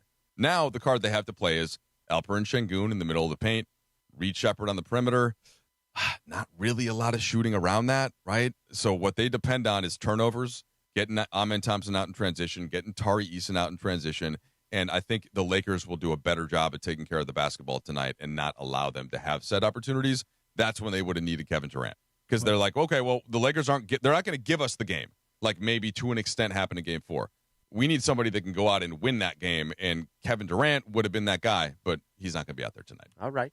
9:53. I know Cappy's got a big surprise for Trudell, so let's get through this. Oh, that's right. You tease. I thought it was a brilliant tease. Morales didn't like 2.5 hours ago. It was 2.5 hours ago. Yeah, it's a long tease. I've been listening ever since. Yeah, I know. Let's do our Don't Sweat the Small Stuff calendar for Wednesday, April 29th, 2026. From the book Don't Sweat the Small Stuff, Cappy, see the possibilities. When you focus on possibilities instead of limitations, a whole new world will open up to you. Kind of like your wedding song. A whole new world. What was your wedding song, Mike Trudell? A world of optimism and new opportunity. A couple different ones, but like a great Beatles song. Which one? Because Sedano hates the Beatles. Hates? Yep. So does Bergie. Bergie hates the Beatles. He's a Depeche Mode guy. No, I don't. I love the Beatles. Oh, you do? Yeah, thank you. He hates always Elvis. argued- Elvis. I don't like Elvis. Yeah, Michael always argued for Rolling Stones over the Beatles. That was a What's the Beatles song, Jack? A number of them, but like Here, There, and Everywhere was one. In My Life was the kind of like the main one that was in the video. Yeah. Okay. In My Life. Well, that was less exciting than I was hoping for. I got ripped because mine was A Whole New World from Aladdin. Disney, from Aladdin. That was my ex-wife's thing. She wanted that. How about the remix with Zayn from One Direction? Reaves was into that for like a couple years ago when he was 3. You definitely lost Cappy. Yeah, I don't you know. might have lost me, too. Yeah, New Direction. No, One Direction, like a boy band. One Direction. One Direction. They did a cover of A Whole New World for like the live action one. It's time for the Dealer's Choice Real Zayn. Deal. Kids know. Thanks to Seller's Advantage, I'm seeing Damon Wines today. He's coming in studio. We're recording a new edition of the Meet the Partner podcast, which will air this weekend. Want to sell your house before you, and I guess I'll entertain him in the suite since you're not going to be there. Do you guys want me to come to the suite tonight? You can. Our credentials are all gone now. I mean, I could really get in if I wanted to. Sure, whatever. Want to sell your house before you call an agent? Call Seller's Advantage. They'll buy it as is with a competitive cash offer, no repairs needed. They make selling easy. Call 888-390-AS-IS for a no-obligation offer or visit sellersadvantage.com. Providence Realty, DRE 019-15212. Cappy. So, Dealer's Choice today. Mike Trudell, really appreciate you coming in this morning because I know that to do the morning show and then have to come back tonight to do the Laker game, really appreciate the double duty, especially because we didn't think George was going to be here today, and then George decided to show up, which is awesome. So, earlier this season, I asked you if you could do me a favor. I asked you if you could get me 2 tickets to the Lakers You're gonna set versus it up the Pelicans. all over again. Yeah, I mean, don't you think? Sure, why not? Lakers, Pelicans in New Orleans. And then I got ridiculed because I happened to ask you, I maybe took a step too far. You talk about going beyond the scope of a relationship. I even asked you to get the Lakers traveling secretary to book me like 3 nights at a hotel in New Orleans. I had to say no to that one. And by the way, the key there was at the room rate, at the Lakers room rate. Yeah, and before the team got there. Yeah, and I also, and by the way, and next door to LeBron, too. Here's the best part. It wasn't like we pulled this. Cappy, I think, knew that eventually you would divulge the information on air to us. Oh, yeah. So he got ahead of it and divulged it to Sedano and I before we could get our hooks in it. Right. He had asked me not to say out. anything, and I wasn't going to say anything, and then he outed himself. I aired myself out. Yeah. Okay, so Mike was so sweet. He got us the tickets. He treated us so nicely during the game. My daughter had a great time. It was the only time she's been to an NBA basketball game while going to college down there. And so I've been thinking, what could I do to like just say thank you, And nice. but then I had all this anxiety this morning. I had like this panic. I'm like, God, I hope I didn't screw this up because what if I got the wrong thing? So earlier today, you said, thankfully, something that assured me that I got the right thing. Bergie, do you recall? What did Trudell say? Who is his favorite soccer team? Man U, right? Man U. Yeah. But I got worried, like, oh no. Glory, Man United. Right. So I have a friend of mine who's the chief marketing officer at Qualcomm down in San Diego. And on the front of the kit of Man U, it says Snapdragon, right? And Snapdragon is a company that is owned by Qualcomm. Yeah. So I said to this buddy of mine, because he's the one who put this whole deal together, I said, yo, can I get one of those kit things for a buddy of mine who's like a crazy Man U fan? So, Mike Trudell. Oh, you nailed this. I haven't seen what it is yet, but okay, he's taking out what looks to be a Manchester United jersey, and it is. It is the Manchester United kit from this season. This is very well done by you, Cappy. You have succeeded. Now, what size do you think I am? What size did you get? That looks a little big for him. It is a little big. Let's and see. when I went to ask him, I was like, well, don't you have like a small? Don't you have like a I think he's medium? Small. No, medium probably. Don't you have like a usually little medium? I can do a large, but I'm usually medium. Let's see, is it XL? You're gonna have to figure this one out. It's an extra large. This is an extra large. Oh my God! That's what they had. That's what they had. It was a gesture. It was a gesture. So Riggs can sleep in it. he's giving you a comp that doesn't fit, is what he's giving you. Yeah, I'm giving you something like He was giving you something that was given to him. No, not given to me. I went and actually got it. He got it out of the prize closet. Here's what I I'll say. actually got it. It wasn't given to me as a gift. Is it a comp or not? I'm reposting. Is it a comp or not? What do you mean? Is it a comp? Did you buy that? Qualcomm doesn't sell them. Uh-huh. Yeah, of course it was a comp. You can wear that over a hoodie. Now, by the way, Mike Trudell was very sweet, and he once brought me some Lakers sweatpants. They were also a small. Okay, so I couldn't really get into them. Those were a medium. Well, I couldn't wear them. Yeah. You know? Well, He also once gave me shoes that I can't fit into. They're still now they're in Samboni's office. Are those Travis Matthew ones? Yeah, but they were like a 9. I'm a 12.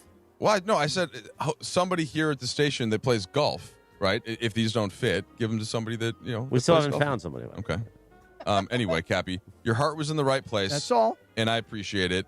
Can I wear an XL? Not necessarily, but maybe I could do some Have work you seen on it. Have you seen this kid's trousers? He don't wear big stuff. He wears stuff that is form-fitting and makes his body shine. Maybe he tucks it in or something. I don't know. Tuck it in. Tuck it in. I mean, look, all I knew is this. I was thinking to myself, how can I just reciprocate Actually, with they're an fitted, undershirt, yeah. that looks soccer good. Players. Yeah, they're fitted. That looks good. I mean, it's a little long, but it looks good. Looks good. Yeah, not bad, man. Those are fitted anyway. Yeah, they look good. It does look pretty good. And What do you by want the me way, to do? And by the way, let me tell you something right now. If you ever find yourself going to a Man U game and you need tickets, I'm your guy. You know what? I'm calling in that favor because I need to get the boys over to Manchester and Annie. With a long sleeve undershirt, you look good. You look good. Yeah, anything fits well with a long sleeve It's fine. undershirt. I got to mention Hernandez Wholesale Flooring. We love Carlos and Steve, the crazy Hernandez brothers. Go get your hardwood. HernandezWholesaleFlooring.net. Here, you can check it off that it's been done. We'll see you tomorrow, Thursday, at 7 a.m. We'll be reacting to Lakers Rockets. Game number 5. Trudell going to wear that to sleep tonight. He loves it. He could fit Annie under there with him. I'm going to wear this under my suit tonight at the game. All right. We'll see you tomorrow morning. Have a great Wednesday, everybody. Dyson Show, and you'll never miss a moment. Now, on with the show. Hey, you know what?